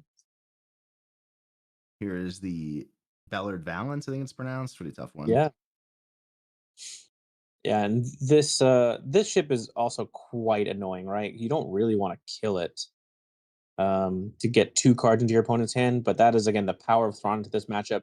Anytime they remove your unit, you're typically going to get a really good benefit twice, and so it's going Yeah. to be really for Kieran to run Raiweezy out of cards with things like this landing shuttle and Owen Lars, for instance. It's just And important like, at this point in the game to get 2 units down at a time, right? If he yeah, wants to remove 1 at a time, you got to get 2. Otherwise, you're just going to fall out of range. yep. And given this circumstance with two attack units, his only out really would be like another Lost and Forgotten, probably, or another board wipe. And that sucks to board wipe these puny units, but it's all you got. Yeah, losing sucks also, right? Yeah. We have no vigilance, no more vigilance where you can remove a unit and heal and Oh. all that. And a 3rd Lost and Forgotten, healing down to 26. Yep, 26. We'll see if he double triggers, and he will. He will. And I think he's holding on to aggressive negotiations. I think this is it. It is Well, he did. it. I spoke too soon on the scoop. Great recovery there from Raiweezy, going in with Chio to base to close it out. Yeah, Kieran, I think, got rather unlucky running into a deck like this that is begging you to kill their units, right? They're all going to get double triggered and draw you more cards and search for things and deal indirect damage, and you don't have a units on the board for most of the game, so the indirect goes right to base. It seems like quite a mess for Kieran. And we'll see if they can rebound with some key side decking options. Yeah, I mean, that flash events coming in very key here. Yeah, really cool way to use the card. It's not, something that's particularly powerful in a sense, right? You're dealing some extra damage. It's essentially like heroic sacrifice. It has its moments, but these decks used to play certain exploit cards from Twilight of the Republic to help trigger your when defeateds, and now that's rotated out. So how do you forcibly kill your own units while getting a benefit? Flash Events is one of the best cards now. 100%. I think when you're running Thrawn, you always have to consider some sort of self-defeat. Yep. A few months ago, during the end of the Legends of the Force meta, Mickey D and I made a video on Thrawn on our YouTube channel, the Colorado Cantina Crew, and one of the main categories was that self-defeat. Whether Yep. it's Morgan or exploit, you have to think about it because there's going to be certain matchups where they're just going to ignore you. They're going to say you're not going to get your bullshit online. You're not going to get back then your Cobb Vance and your Owen triggers. Here, it's all about damage. Yeah, and in red, a lot of people were just splashing heroic sacrifice to turn on the -6/-6 of Anakin, Yeah. being a Mortis. So it's been common in the deck for a while, but a lot of those options have rotated, and now we're seeing a new one, basically seemingly designed for Saw Gerrera, the new leader from a Lawless time, but Thrawn making really, really amazing work of it here, dealing a lot of damage with those when defeateds. Now, I wonder if there's any more reach that Raiweezy will consider siding in here. Maybe collateral damage. It's a card being played quite a bit from the new set in red decks. In this circumstance, you're probably only getting the 2 to base benefit, or you might get 2 damage somewhere else, but it's not your primary focus. Just think about any reach that you might be able to mess with. Yeah, I'm also like I said, I still want to know what he's splashing. We just saw cards played in the colors. I want to know why he's chose this 27 HP base. So hopefully we get to see what that is. Maybe it's not useful in this matchup, so we won't see it. Maybe it's something he sided out and is now just running a 27 HP base. Or Yeah, you know, in the side deck you could have other splash options, right? So there's so many angles when you run a splash base, which is such an exciting addition to the game. when he was scrolling through it, I was looking at it and I didn't see any. Yeah, I didn't either. Yeah, that's why I'm like, maybe he had to side them out. Um, but it's you know the world is your oyster for one card at least. It's a fun little puzzle that we have access to now, right? Like how powerful are these cards? Are we willing to give 3 HP up for it? And how many deck slots are we willing to give up to cards that we essentially get one good use out of? Right? It's really fun. Yeah, and I wouldn't be surprised if it was the legacy run there, like we mentioned earlier. Probably the best card to double trigger right now. And versus this type of control deck, it might not be as appetizing. Yeah, yeah. I would love to see him do well, and later on that is exactly what happens. You know, your opponent's not really expecting it because you've been playing aggression cards, and then bam, you get legacy runs. Gonna be fun. And Mhm. especially with flash events, right? That can trade up into a 5 HP thing, like a hauler, for instance, if that's still around from an earlier turn, and then you get to deal 12. It's a really, really cool cool concept if that's exactly what he's splashing. Yeah, and I think some of the stuff with Thrawn, especially this red one, is that you're trying to make your flip turn at least a double claim, right? You see him playing Chimera, maybe a triple claim in that circumstance, right? We haven't seen that happen at all in game one. He still was able to get it over the edge with a couple, I think it was just two double triggers or three with that card draw there at the end. But showcasing some of that burst potential. Wonder if he could do it again. Yeah, it was almost exclusively damage to base that was double triggered, and then the landing shuttle at the very end there, um, which again is the I guess the power of the aggression color with the when defeated. It mostly is damage to base or indirect damage, and yeah, we'll see if he can find early game units that curve better into the Chimera because he actually was like we saw he played two of them, but there was no when defeated on the board to get that spicy when played when defeated going. Yeah. And this blue red pairing, I think, similar to some of the other decks we've discussed, probably will get a deeper card pool in the next couple sets. But I do wonder if there's any credence to thinking about this aura as a force leader. I know one of my teammates has been messing with this aura blue red force for a little bit, kind of just running the Talisman package plus a lot more removal than usual. Yeah, that's definitely an interesting angle for sure. We'll see how that develops, obviously, as the next set comes out. But yeah, Oof. there's if this is the leader that has been designed as control, it's going to be really interesting to see how they incorporate maybe future cards to help her out. Yeah, it looks like we get a double pass claim here for turn one. Probably what Kieran wants to see, not so much for Raizi. Did he mulligan? I that happened Yeah, so he fast. did mulligan, He did. Okay. Well, Krennic a turn late, a bit of a bummer. followed by that droid laser turret.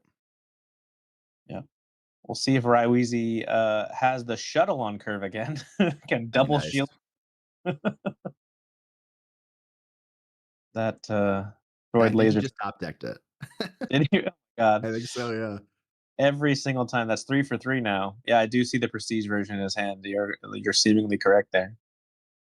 Will he play it? That's the question. That teal always does stand out, that really bright blue. Yep. Yeah, and it costs 3. So if he also drew into like an Owen Lars, you can play that too. That costs four, I believe, right? Well, Oh, the because discount. Krennic. Yeah, Yeah, yeah, even he's paying for it. Actually, costs 3. there Oh, we laser. go. There we go. Yeah, Krennic just so powerful in this deck, especially if you can get it early. Making the choice about which unit to double shield opts to go with Krennic makes sense as it's going to be attacking here most likely. Yep. Yeah, and a lot of the removal that we're left with is deal damage, right? So definitely an awkward spot for Kieran because we have all these shields. So charged with treason and things like that can't, is useless, right? But we know he is playing. What was that card we both couldn't remember? That destroy shields and Piercing deals shot, yeah. piercing shot. He is playing some piercing shots, but still, it's a few cards in this entire package where most of the removal these days, especially in these colors, is deal damage and not defeat. Yeah, he's likely running 3 copies of No Glory and 3 copies of Lost and Forgotten. But to your point earlier about no vigilance, you really want to save that Lost and Forgotten when you need the heal.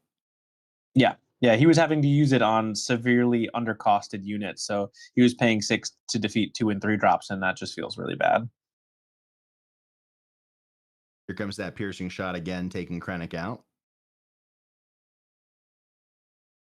Yep, yep, that's exactly what he needed. A 2 essentially, like, not an almost an even trade, right? 3 cost defeat a 2 cost is kind Here's of that the best we Bard can do. Copper, I think it's how it's pronounced, or Bardotan Orthan Copper. I'm not even gonna try it. When played, gets the blue disclosed, draws a card. Yeah, a really interesting choice. I don't know if I love that card. Again, it's a decent when played, but it's not a when defeated. I'd be curious to see why he chose to include a rather understated unit for the cost.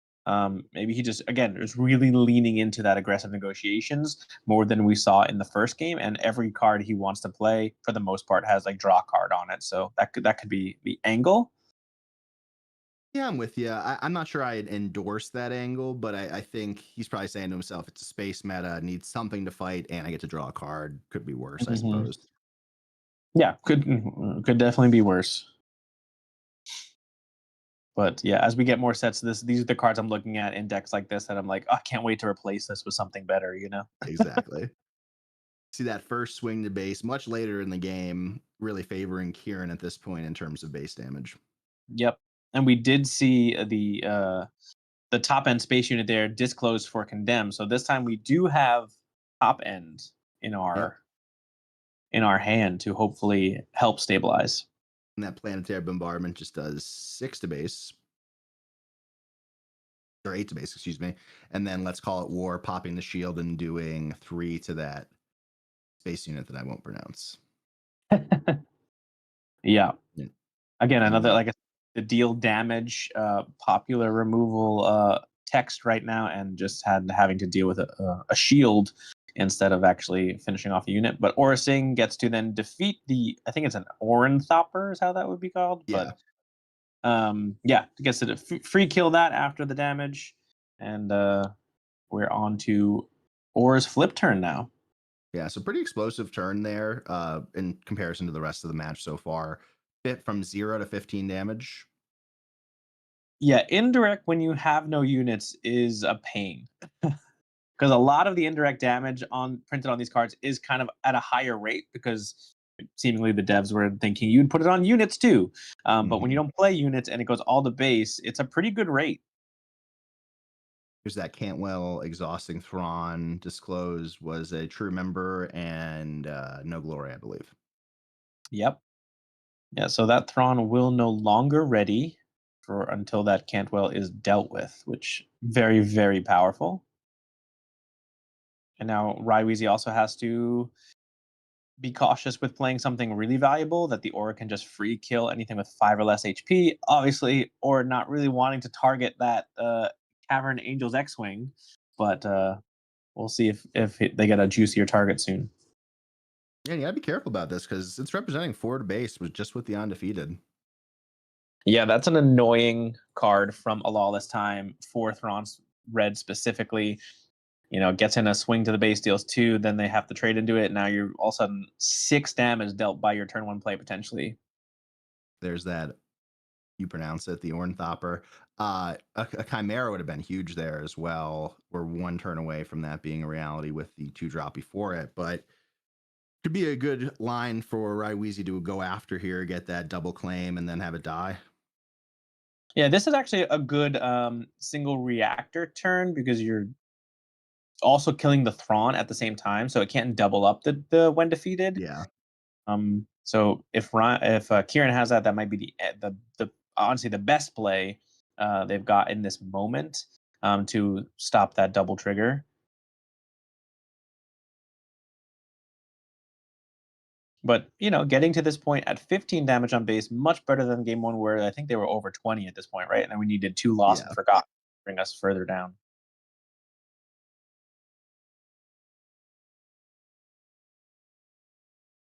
She remembers blanking that ability. Great use for removal there. Yep. Decent. Again, it kind of feels bad to pay 4 to deal with a lowly 2-drop, but ooh, he Aggressive negotiations coming in for at least 7. Didn't quite 3. get how many cards in his hand. I think it looks like 6, so it's 9 total, I believe it looks like is what I was counting as he fanned quickly. So they were at 15, so I think it would be 24. There we go. Yep. Big, big, big swing.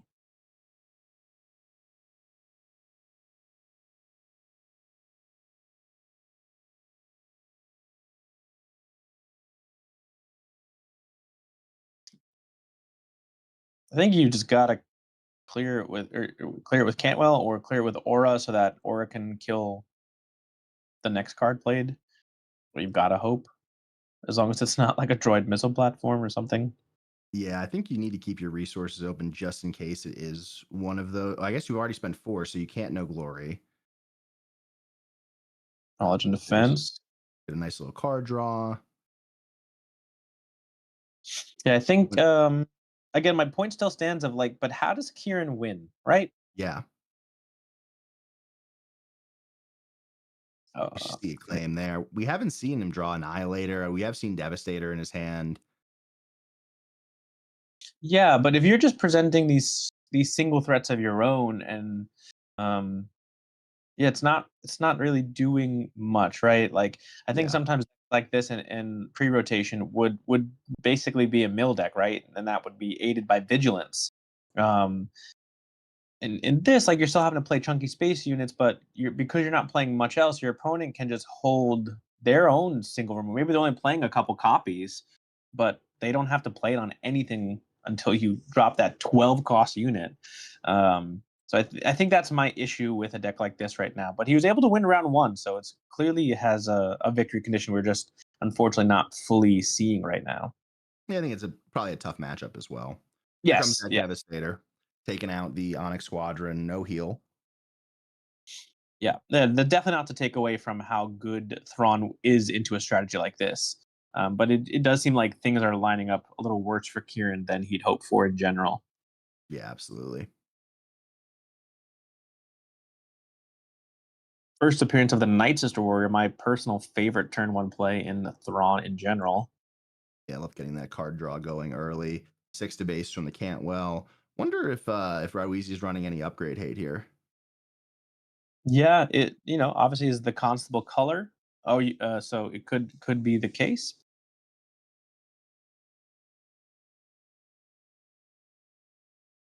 It's another Chio.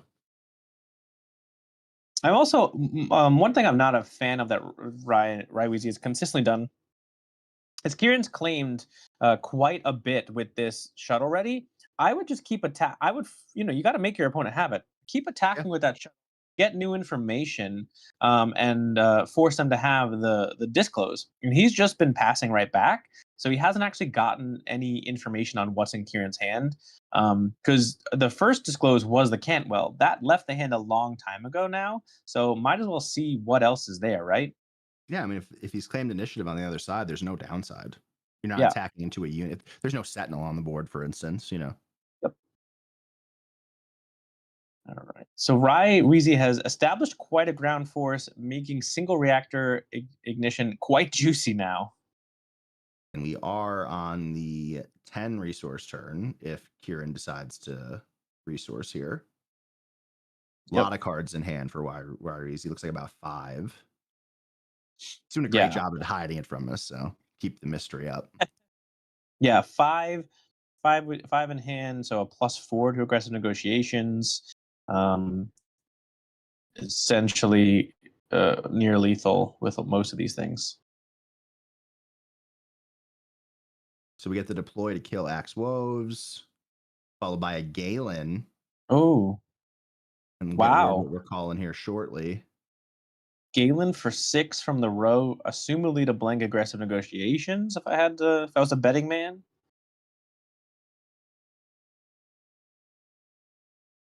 Seems like a pretty valid call, and that is confirmed. Yeah. Yeah, because that is the only way he beats you, right? This turn essentially is with an aggressive negotiations or um but now needs to deal with Galen Urso.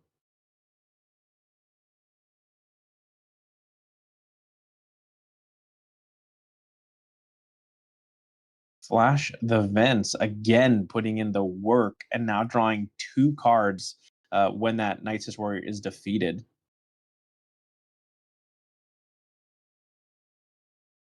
Kieran really needing to find an answer here. Condemn a second one. Wow.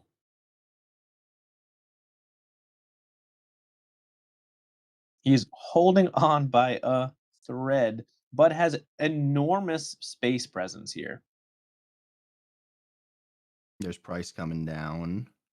Yeah, I mean, we have 14 in space for Kieran. Yeah, and he can't kill the price, which is interesting. So now Kieran's got a claim and jam up. Last, right? Yeah, that's the best play, or put a Sentinel in the way so that Arinda Price has to run into that, and then he can essentially, he's got what, 15, 20 damage on base? Or no, he's got 18? Yep. 9, 6, and 3. Yeah. And another 3. So yeah, a lot of damage. Okay, no glory for the first one.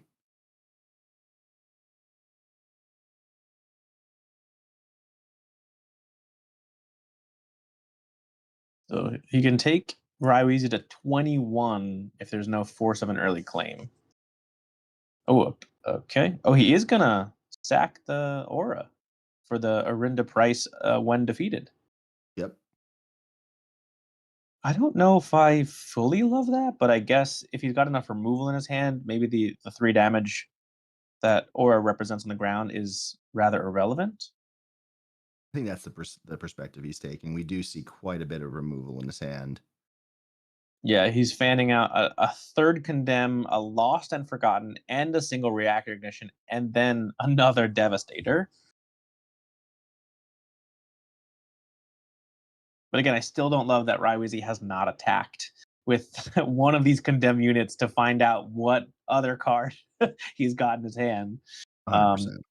Just for the viewers, when your opponent claims and your unit's condemned, there's just make them have it. Because we did see yesterday, I believe, it was I think a Luke, either maybe Data Vault, that attacked with their condemned unit, and the opponent didn't have the disclose, and that ended the game.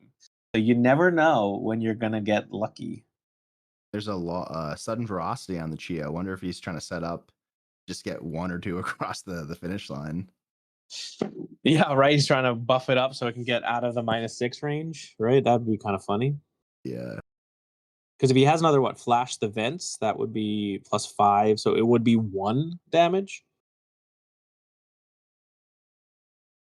And the condemn doesn't blank those because they don't say unit gains, correct?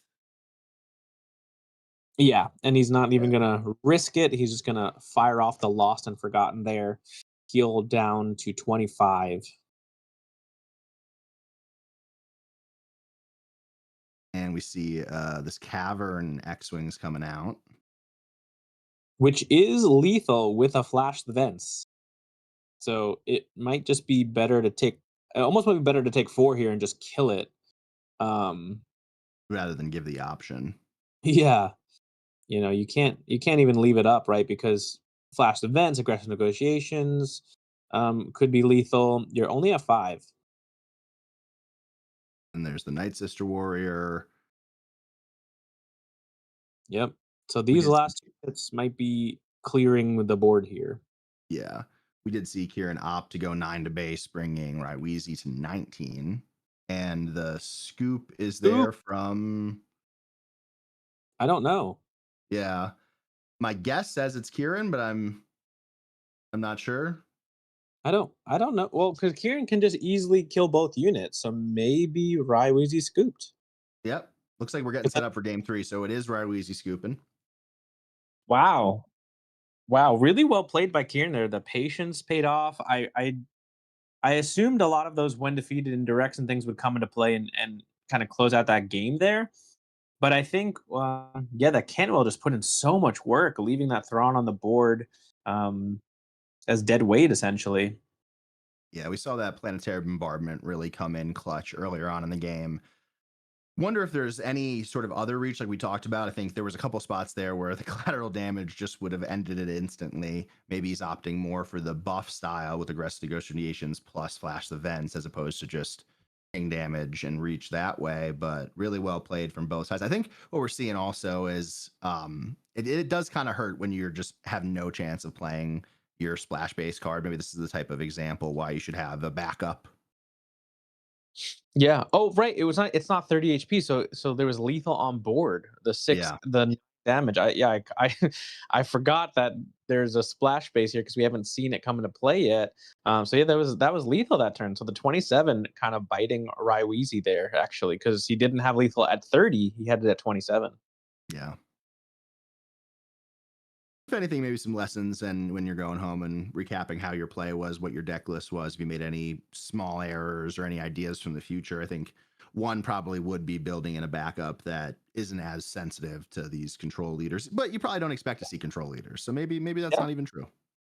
Yeah, and for my own deck building, like the first thing I did when I was building this Lando Blue deck that Tyler has piloted was Lando Splash Base, and the amount of times that 27 was relevant and the splash unit wasn't relevant was more. So we went to just 30. It was just like I can't. I keep dying almost exact lethal. Yeah. Here's that let's call it war plus the aura activation. We do get a draw out of the Chio plus 2 to Yep. base. Yeah, I think if I were Raiweezy, knowing that I've been able to get this aura deck pretty consistently to 25, 26, I would start firing off an aggressive negotiation for +4 pretty early. Like, I feel like he's trying to hold them until it's like a finisher, but you're dealing a lot of damage with the indirect. And I think just chipping in a quick aggressive for a couple of damage is probably better than trying to deal 8, 9, 10 damage, right? Yeah, just seize the opportunity when you have it. The way Kieran's been playing, he's not giving you that opportunity. He's not going to let you swing for 11 or 10 or anything along those lines. So I think if you can, I think 5 sounds good to me. Yeah, yeah, and he's had so many shielded units, I feel like there's been opportunity, and I don't fully know if he's had it every time, but it does somewhat feel like he's only played the card once, and he's drawn a lot of cards, and it feels like he was kind of waiting for these bigger opportunities, and I think you just gotta call it a surprise strike and, hope that the rest of your damage gets there because you've been getting so close. I think sometimes versus these decks that you probably don't have as many reps into, probably from both perspectives, realistically. I don't think any testing team is saying, oh, we got to get ready for Aura Red or Thrawn Red right now. So it's one of those things where like your game plan needs to adjust based on what's in front of you. Mhm. Yep, yeah, being able to recognize, especially in a game 3, maybe a different win condition, right? It's not aggressive for 10, it's maybe aggressive for 3 or 4 because you got up to 28, 29, 26. Like you've gotten so close before those lost and forgottens were coming in to play there. So we just see a claim from Kieran there, leaving 4 resources up or 5 resources up, excuse me, getting ready to go into this Thrawn flip turn here. Yep, and that is the first shuttle that has not stolen a shield from the droid laser turret. That is curved quite nicely for Raiweezy there. Every time Kieran has played a droid laser turret, the shuttle has come down right after it to shield another unit.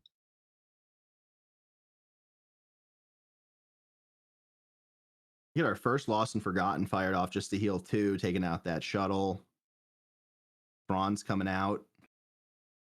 Ooh, we're reaching for a plotted sudden ferocity. We're getting Double. 2 sudden ferocities. Wow.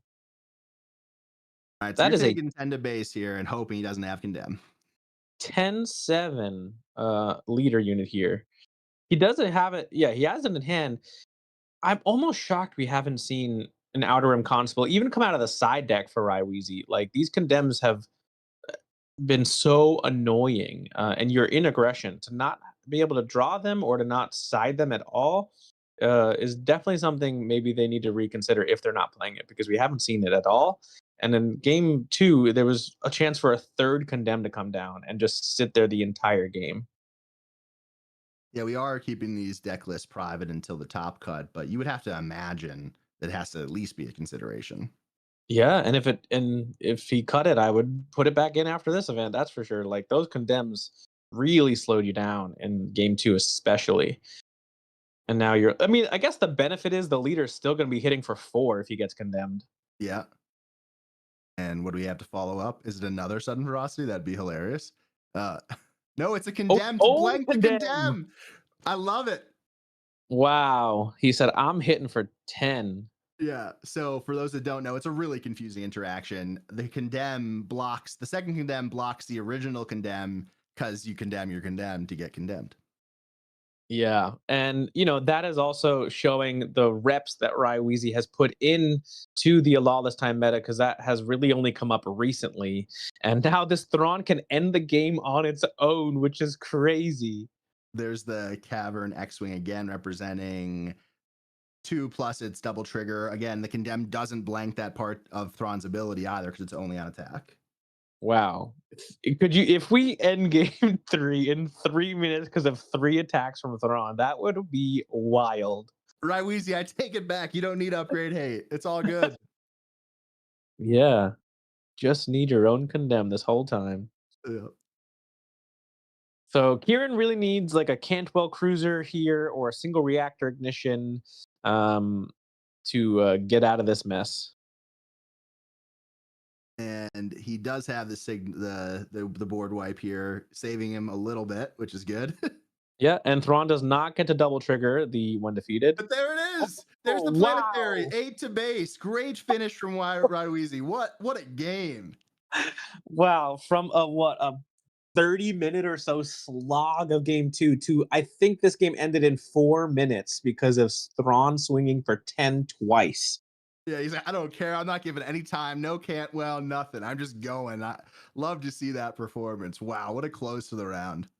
Yeah, and that is only possible in a post rotation meta where Rivals Fall has rotated. You can suit up this leader and just go to town. And finally, I see the constables actually. He did side them in or out. I think he sided them out, which is kind of funny. They're coming back into his deck. So maybe you should have reached for them in game three. But either way, fascinating way to end game three in record time. Yeah, you can't even be mad at that if you're Kieran on the other side, because I just think that is a really outside of the box way to approach this type of matchup. So love to see that. Looks like our backup match is long over as they're out of frame here, but great first couple of rounds for this day too. Yeah, really fun to see Thrawn contested caverns at Splash Base come in. Unfortunately, not get to use the base epic action because probably, like we said, maybe it was a legacy run, something irrelevant against this hard control. But also, again, cool to see Kieran back, continuing to play after his debut second place finish to the alleged best player in the world, BobbySapphire, Mike Gem. You can check the leaderboard. Don't that's just what it is. Best player in the world, right? Hey, he's putting up the numbers, he's scoring all the time, and it's hard to Yep. dispute either way. Yep.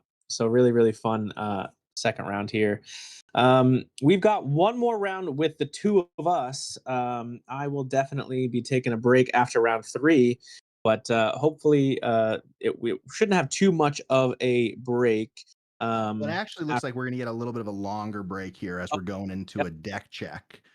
So next check. probably we have 6 minutes left in the round, 6 minutes and 40 seconds. Looks like we're going to probably be closer to that maybe 12-minute range as we come back. And I think so. I'm subbing in for Mickey right now on commentary. I think that Tower's coming in to fill in for me. I'm not positive though. So you might see me now. You might see me later for the top cut. But it's been a pleasure, Pasqwalle. I really appreciate getting to cast with you. Big shout out to Maclunky for hosting this, as well as Top Deck Games and our sponsor, MetalFab. So stick with us for round three. We'll be back soon.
What's going on, guys? TowerNumberNine here with the Maclunky Gaming broadcast of the Cantina Clash individual event.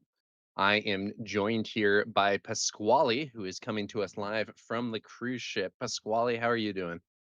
I'm feeling great. The first two rounds were really interesting, especially in that round two that Jordan and I just caught up here as the players get seated for round three. I'm excited to see what decks, hopefully something equally as spicy as that Thrawn list, show up for us on this feature match table here. Yeah, I was tuning in a bit for the previous match. There was some spicy stuff going on. We had Condemn to counter Condemn.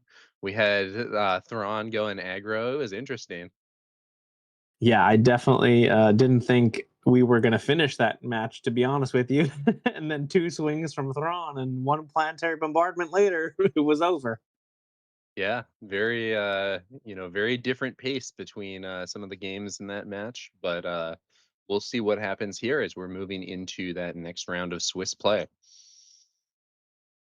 Yep. Yeah. Now, We'll see if we get some what of are those big players you here.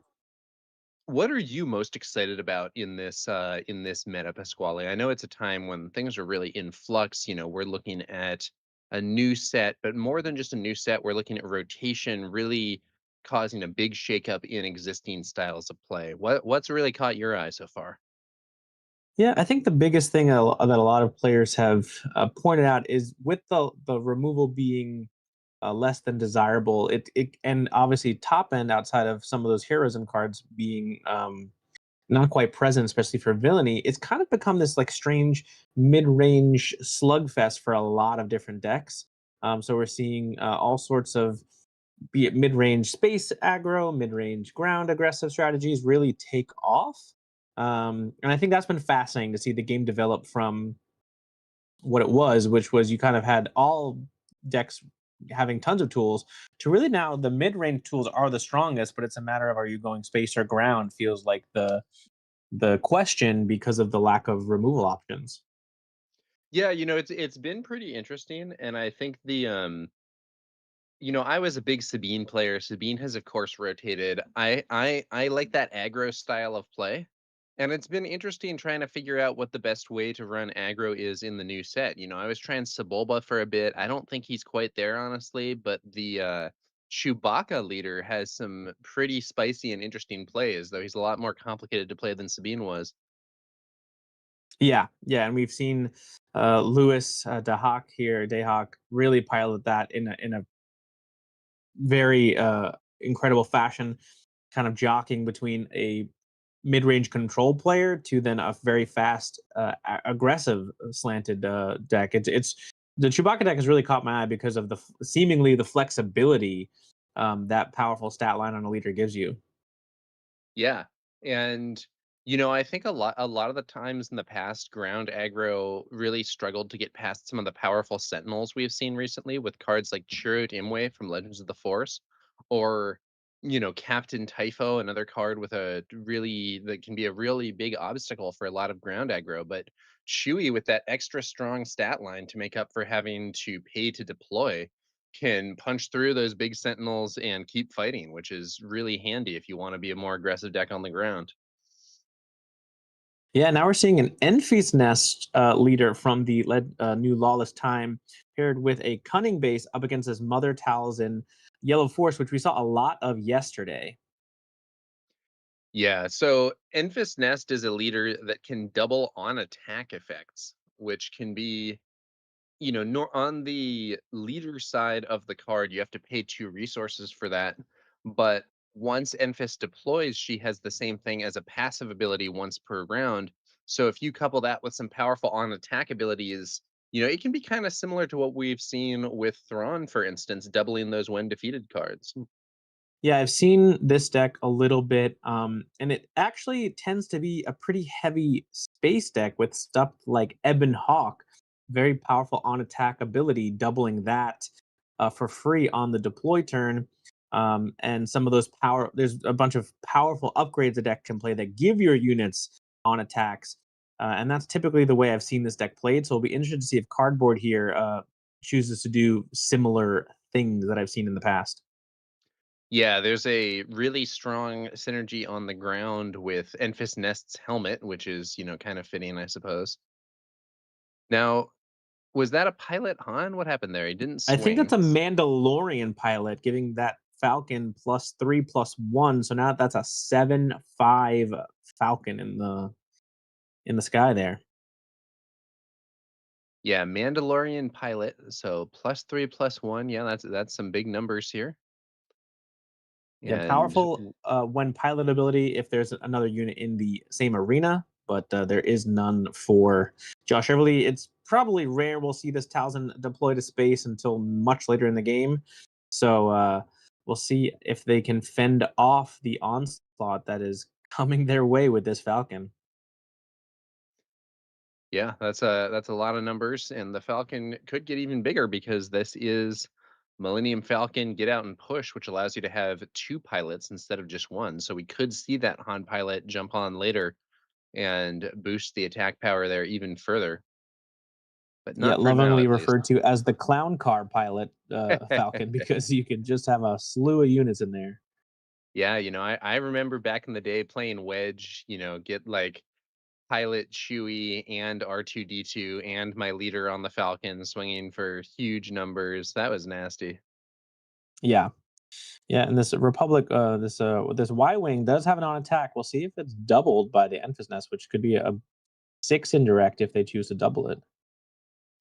Meanwhile, Josh Everly continuing to build up a bit on the ground. I think that's the classic secretive sage. The original crafty smuggler has rotated out at this point, but secretive sage, which is the vigilance and force version of the same thing, still very much a card you can play and still very much a strong one for some of these force decks. Yep, the leader deploying here seems like a plot is coming through. The sudden ferocity on the Enfys Nest hits the board. Yeah, she doesn't have the strongest stat line ever, so she's a 3/7, but that is kind of difficult to kill. And I do think we may well see cardboard doubling that indirect damage effect from the Y Wing there, unless Josh Everly can somehow either destroy the Y Wing, stop Enfys Nest. We'll have to see. We've had a fascinating turn of events with Josh Everly playing the Secret Sage, but then playing a constructed lightsaber on the Sage, now making And it there's a that helmet. Sentinel. Enfys Nest's helmet. This is a really weird upgrade. It's a 2 cost +0/+2, which is not so good. But on attack, you may give another unit +3 power for this phase. And because it's an on attack ability, Enfys Nest can double it. So instead of doubling that indirect damage ability, we could potentially see cardboard give the Y Wing their +6. Yeah, and that's I think what is being reached for the dice here. That's now a 7 power unit with 3 indirect to throw around, essentially putting Josh in check with the Falcon. It's a tough spot here. Josh swings with Talzin and debuffs the Y Wing, so would now only be taking 6 damage, I believe, instead of 7, assuming that the Enfys Nest's helmet did double trigger there. There's the swing. If I'm doing this math right, that should be 6 damage to Josh Everly's base, and like you said, that does put Josh in check with the Falcon. And it's a very beefy Enfys Nest now with 9 HP, so 4 left. So the 2 remaining units on the ground can actually clear her, which thankfully for Josh, they won't be able to, get another 6 attack in the sky. But an early claim seemingly forced here. Oh, it looks like it was actually only 5 damage to the base. I wonder if Mother Talzin's leader ability had been used before her flip. Oh, look at that though. Darth Vader ambushing in. That is big. Yeah, Sheen Flurry there, clearing the Falcon and the leader. Vader taking nothing thanks to the shield. And now it is just a Y Wing. Um, Not going to do too much without a pilot and getting a quick glance at cardboard's hand. It's just a lot of space units. So there's actually no pump in hand. So it might just be one to base and a little bit of a prayer that the Ebon Hawk that's in there could actually maybe finish the game. Yeah, Josh Everly with a very strong play. The combination of Sheehan Flurry and this Vigilance Vader can not only defeat one unit with the ambush, but then can also use the when played on attack to give an enemy unit a shield and then remove it with Vader's ability. In the past, I think Vader had the most natural synergy with the command aspect because you could play Energy Conversion Lab, Timely Intervention. But those cards have rotated while Sheehan Flurry has not. So ambush when if you want to ambush Vader in Cunning may be the aspect for you now. Yeah. Cardboard's still putting out quite a space presence. Again, not direct lethal on board without a pump here. Um, and Josh just kind of inching closer to the finish line. Um, Trying to do the math real quick. So it's a 2-4. He might actually have lethal on board this turn thanks to the constructed lightsaber. Or no, I think he'll just be a little short without a pump himself. Yeah, because the constructed lightsaber there is giving Sentinel. It doesn't give raids. That unit's swinging for 4. We're getting real close though. No, Either there's player lethal could on win board. Yeah, this there's turn with lethal. the right The pumps. +2 is actually enough on the constructed, I believe. Let's see, 9, 10, 11. Yeah, no, I think you're right. I think it is enough.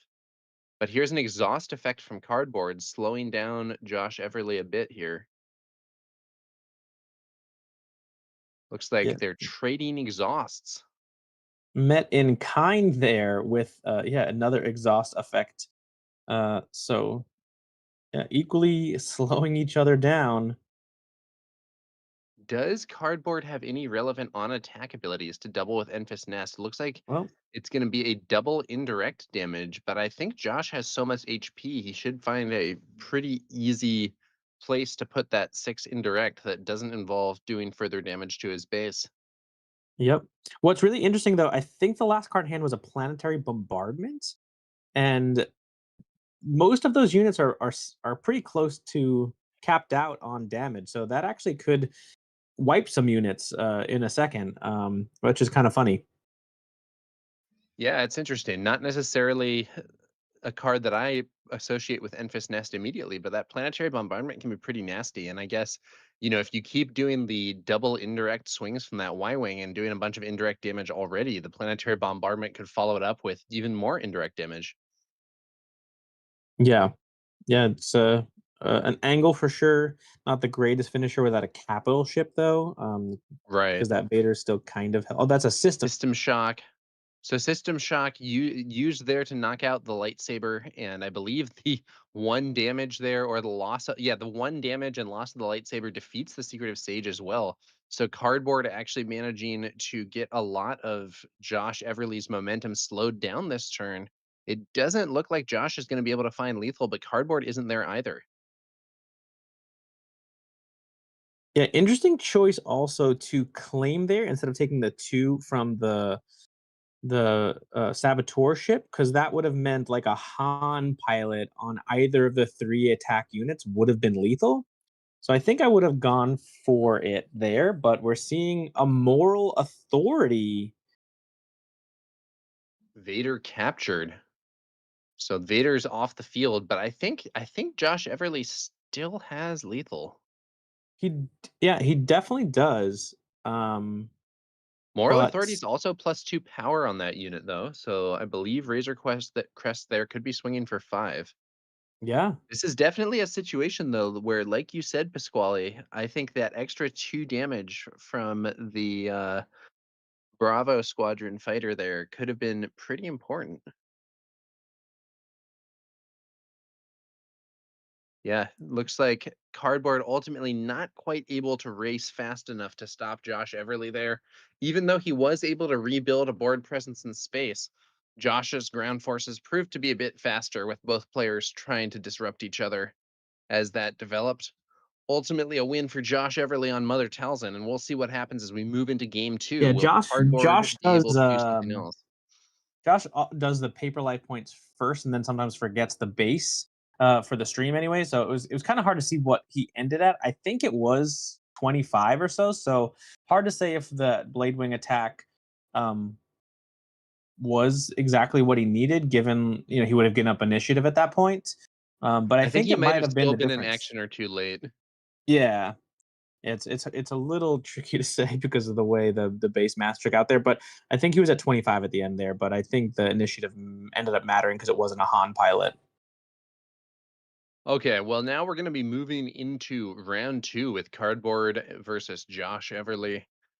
Enfys Nest not quite able to get there in game one. That Sheehan Flurry Darth Vader play from Josh Everly really wresting back control. But we'll see whether or not Cardboard can pull something else out here in the second game of the match and take us to a third game.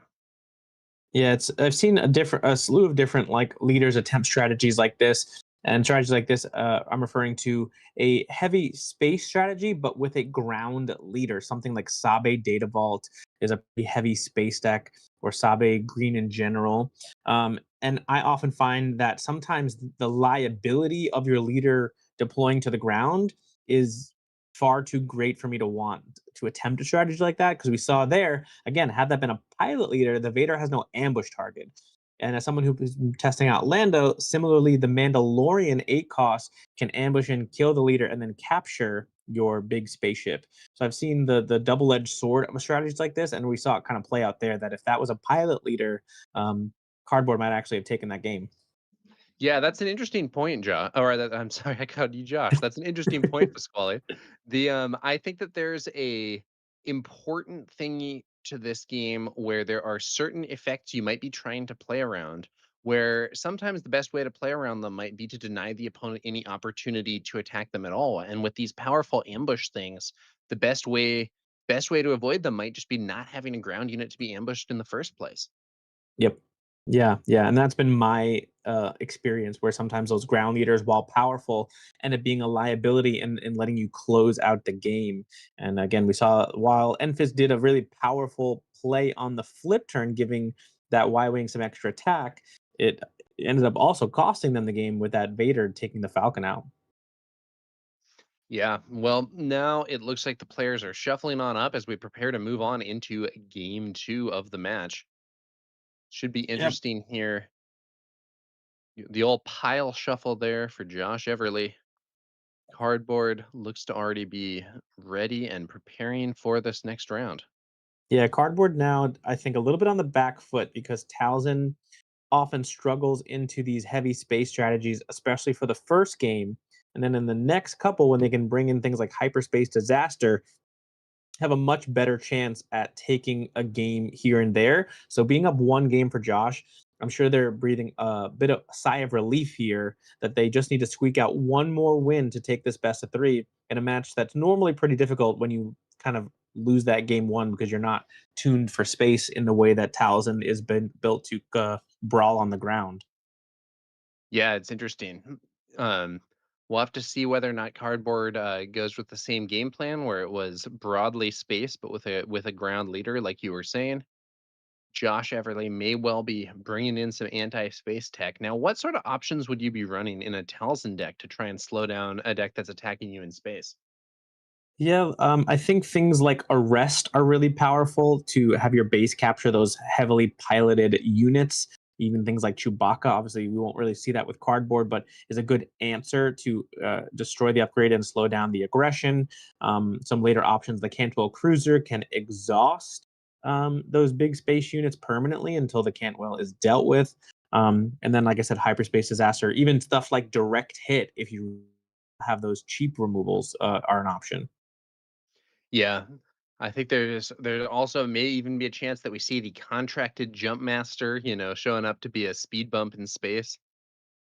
Yeah. Interesting situation here, and cardboard off to a fast start with a Han Solo piloting one of those Y wings, dealing not only a fair chunk of normal damage, but also some indirect damage at the same time. Yeah, Josh with a similar opening to game one. This champion's KT9 pod racer being featured heavily now by Josh as his premier turn two play. Typically, we see a Shinhati from most players, but he's opting to essentially have the option to skip the 4 resource turn and go right to 5 for units anyway. And I think that's a really interesting inclusion in his list. Yeah, Champions KT9 Pod Racer, not a unit that has a strong stat line, but it's at least a body on the field, and then you get that credit token to potentially accelerate future turns, bring you to some of your stronger plays that little bit faster. Yeah, and thinking about it, I believe the Vader was played on curve, meaning 6 resources, and the credit was what was used to pay for Sheen Flurry last time. So it opens up that as well, making essentially your Sheen Flurry free, and your Vader able to come down on 6. So will be interested to see if we see a similar play when that Emphas Nest flips. Razor Crest Ride for Hire now joining that Y-Wing in the space arena. So Razor Crest is a 4-cost 3/5, and it has a nice synergy with pilots, where when a pilot attaches to this unit, you may return a non-leader unit that costs 2 or less, or a exhausted non-leader unit that costs 4 or less to its owner's hand. But here's a shatter point from Josh Everly removing that piloted Y-Wing. Yeah, Razor Crest probably pretty good for cardboard in terms of allowing a race. And now we're seeing that ability come into play with a free R2D2 pilot bouncing that Secret of Sage back to hand. Yeah, not necessarily the highest impact ever at this moment, but it is going to slow things down a little. And look at that. I think I don't know for sure. I thought for a moment Cardboard had drawn another copy of Han Solo, but I'm not entirely sure if that's what we're seeing there on the side of the hand. I Looks think you're like, right. I think it is the weekly play version, but they're yeah. deciding on what to do with it. Well, regardless of what it was, that card is now going to be a resource. So Yeah, we'll see how this continues. maybe opting for it looks like a Emphas Nest helmet in hand, so opting to keep the powerful upgrade for the leader as we enter the deploy turn instead of the Han pilot. I do see a bit of a problem though, which is that there is not currently another unit to buff with Enfys Nest's helmet. Uh, with the Razor Crest already swinging this turn, the thing about Enfys Nest's helmet is that it does require another unit to buff. So even if Cardboard plays out Enfys Nest's helmet here, you could give your exhausted Razor Crest +3/+0, I guess, but that really doesn't do all that much for increasing your aggression this turn. Yep, and we're seeing the sudden ferocity come down, making this a 6/7. Towards base with Mother Talzin, and I believe debuffed Enfys Nest with the -1/-1 ability. So now only a swing for 5 from Enfys Nest, but that damage is adding up on Josh Everly's base. Yeah, with no resources played, it seemingly cardboard will get initiative, so the Enfys will get another attack off and can maybe buff the Razor Crest, but then is at risk of exactly what happened before the Vader play. Commandeer shouldn't work. It's a piloted ship. I hope they realize that.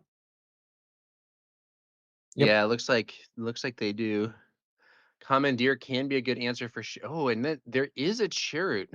That's unfortunate for Josh Everly. I think he must have thought he could use that Commandeer, not realizing that it doesn't work on piloted ships, maybe. And then that meant that saving resources for that, he didn't play Chirrut to stop Enfys Nest. Look at that.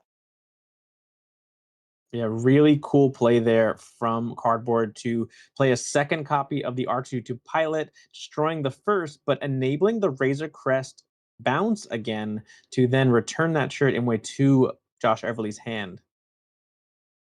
Yeah, so Chirrut bounced on the next turn. Josh immediately replaying Chirrut.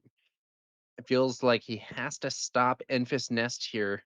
I doesn't look like there's an extra pilot here for Cardboard to bounce Chirrut again. So Razor Crest gonna swing into base. Josh Everly really running low on base HP. Talzin this time debuffing, I believe black won there with Enfys Nest at least temporarily stopped by Chirrut Imwe. There's that helmet though, and we now could see the doubled +3/+0 to another unit, giving that black one potentially +6 power, which I believe would be enough to close the game. However, the contracted jump master showing up to provide a shield in space, or rather a sentinel in space for Josh Everly. Yeah, annoying here for Cardboard. 2 Sentinels really being slowed down here, and the Enfys Nest can't clear the turret because the helmet only gives HP. and then it will open up the black one to at least clear the jump master thanks to the buff, but will also lose the unit in the process. That's right, Pasquale. Black one debuffed by Mother Talzin. While it might have the +6 from Enfys Nest's helmet being doubled with emphasis on attack ability, Black one is only 2 HP, so that is going to be a trade with the contracted Jump Master, but it opens up the space arena for potentially another attack from Razor Crest, and an Emissary Sheathipede joins Razor Crest in that space arena to provide even more threat to Josh Everly's base. Yeah, and if Josh doesn't have that Sheen Flurry Vader, Cardboard just picked up a Punch It, which is lethal with the Razor Crest. Yeah. Josh Everly has one action with which to stop this Razor Crest. There's a condemn. Is it enough? Condemn is good for the Razor Crest, but now opens up Enfys Nest, giving +6 to the Sheathipede, Yeah, which would be Enfys Nest another threat. Enfys Nest's helmet could still be doubled this turn. +6 on the Sheathipede. It would be swinging for 8. That would be lethal. Josh Everly would need to find another answer. So yeah, there's the swing. Enfys Nest clearing Chirrut this time, going up to, I believe, 8 damage, but still on the field thanks to the extra HP from Enfys Nest's helmet. I believe the buff likely going to that Sheathipede. Yeah, and that should do it, assuming the math is correct. Talzin swings, more damage to base, defeating Enfys Nest with the on attack -1/-1. But punch it. I mean, a massive amount of damage here, but it's not ending the game. I wonder if the buff was used. Was the buff used on Razor Crest? Maybe. Oh, but he's got a System Shock anyway to clear the Condemn. Yeah, not entirely sure. This turn seems to have been a bit more complicated than I thought it was going to be, but I think Cardboard still able to present some game-ending threats, and it does look like Josh Everly is defeated. So we are going to move on to the third game of this match. Cardboard was able to get the win there, and we'll see what happens in the third and final game here in the third round of Swiss. Yeah, we really saw the space aggression take off there thanks to that Razor Crest. Also slowing down Josh, right? Bouncing not only just the Secretive Sage, but also a Chirrut Emway with that play. So really heads up thinking there to get rid of 2 units, slow down the aggression on the ground, and also pump the damage into the base.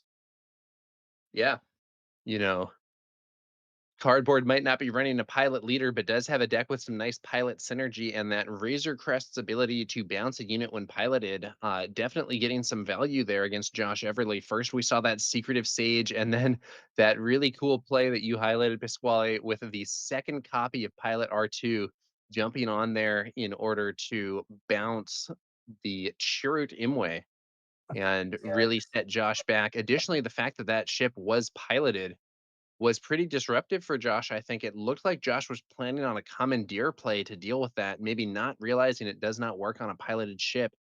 So R2 was not only bouncing Josh's stuff, but also protecting Razor Crest from that commandeer. Yeah, and that mistake, as we saw, cost Josh 6 damage to his base because he didn't play the Chirrut to block the attack from Infus, which he had time to do. He opted for another line that would have seemingly given him the commandeer line, but then that was not valid, and the whole it just kind of unraveled from that, uh, you know, reading error, if you will. Yeah. All right. So going into the third and final round of this match. The winner of this will win the match.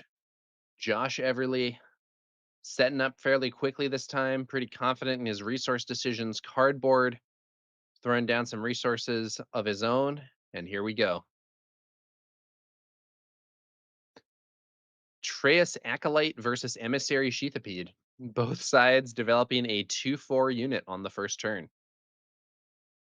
Yeah, we're seeing the Mandalorian pilot in Cardboard's hand. The helmet again makes an appearance, as well as the Falcon, the Death Space Skirmisher. He's got a lot of powerful tools, and it's going to be interesting to see how they navigate the turn here. And Sheathipede quickly exhausted here. So it's going to be another hold for questioning. And now Josh Everly looking at Cardboard's hand and trying to decide what cunning card to remove. I think it seems to have like erroneously indicated the Falcon, which does not have the cunning aspect there, so can't be removed from withhold for questioning. Yeah, the Falcon is just heroism. So it was trying to block Cardboard from playing a second space unit, and was going to essentially trying to give him the option to just play the Mandalorian pilot, make that a 5/5 Sheathipede. But like you mentioned, that is just heroism, so it doesn't actually get discarded. Yeah. So ultimately, ultimately, Cardboard not or Josh not able to stop Cardboard from playing that Millennium Falcon, Yep. and ultimately, Josh did slow Cardboard down a bit, but that might not have been the outcome he was looking for. Yep. Cardboard now jamming down the Mandalorian pilot, making that a 7/5 Millennium Falcon. A lot of damage could come through. Looks like Josh Everly considering a Talzin's Assassin play. The problem here is that both of Cardboard's units have enough HP not to be removed by that. It's a -3/-3 to the Emissary Sheathipede. It's at least going to limit the damage coming in, but does not defeat that unit on its own. However, we could well see a follow-up with Mother Talzin's leader ability to clear the Sheathipede with the -1/-1. Yeah, I'm sure that sheath speed is not long for the world, but still the question is, right? Like kill the Sheathipede and then maybe give up initiative again, take another 7 to base is kind of the problem here. Yeah. Doesn't look like Cardboard has any buff that he could use to save the Sheathipede. It is worth noting that when it's removed, Josh Everly can ready a resource, but doesn't look like there's anything much to do with it. So we're going to just move on to the next turn. Cardboard did develop another copy of Red Squadron Y Wing. We'd seen this card earlier on in the game, and the on attack indirect damage there can be a target for Enfys Nest's ability. So we could potentially see some doubling on that indirect damage depending on how things go. Yeah, and he did just pick up a Han pilot, which on the Falcon would then swing for 10 immediately. So if Josh doesn't have like a direct hit or an exhaust effect for this Falcon, oh, he's opting just to go for it instead of using the Han. Interesting. Yeah, I Maybe he wonder wants if to that means spread he has out the other plans buffs. for his resources this turn. Maybe he's going for another sudden ferocity plus Enfys Nest's helmet. I was just about to say, could it be 3 games in a row of the same exact flip turn? Would be kind of funny. Josh Everly swings in for two, regaining the force token as well. All right, Enfys so Nest on Mother, the field, no sudden ferocity this time. yeah, definitely has held off on the sudden ferocity. There's a -1/-1 on Enfys Nest from Mother Talzin's ability. Enfys Nest's helmet makes an appearance once more. Josh trying to clear Cardboard's leader quickly.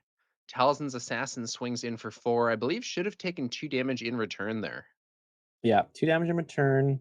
But now we're probably gonna see this Han come down. Yep, Oh, 8 waiting with the damage. Han onto the Red Squadron Y Wing, which I believe has +6 from Enfys Nest's helmet. So should be 9 damage, I think, with the one base attack plus the 3 indirect damage. And Josh Everly just scoops it up. Wow, With that extra really 9 damage, explosive.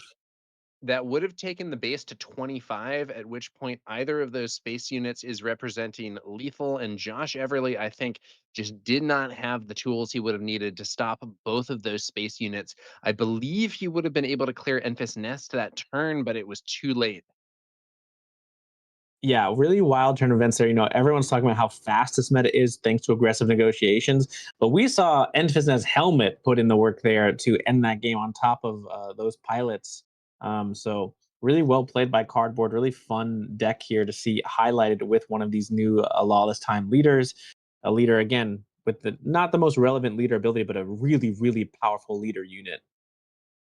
Yeah, absolutely. So I think the Enfys Nest's helmet can be extremely explosive. If you play that on Enfys Nest on the turn that she flips, you're giving her plus 2 HP for 2 resources, which isn't all that good, but with her doubling, you can swing, double the on attack ability, and get 6 damage, and you can keep doing that every turn as long as you have the ability to attack with Enfys Nest and buff another unit that is ready. So it's Yeah. just a huge threat.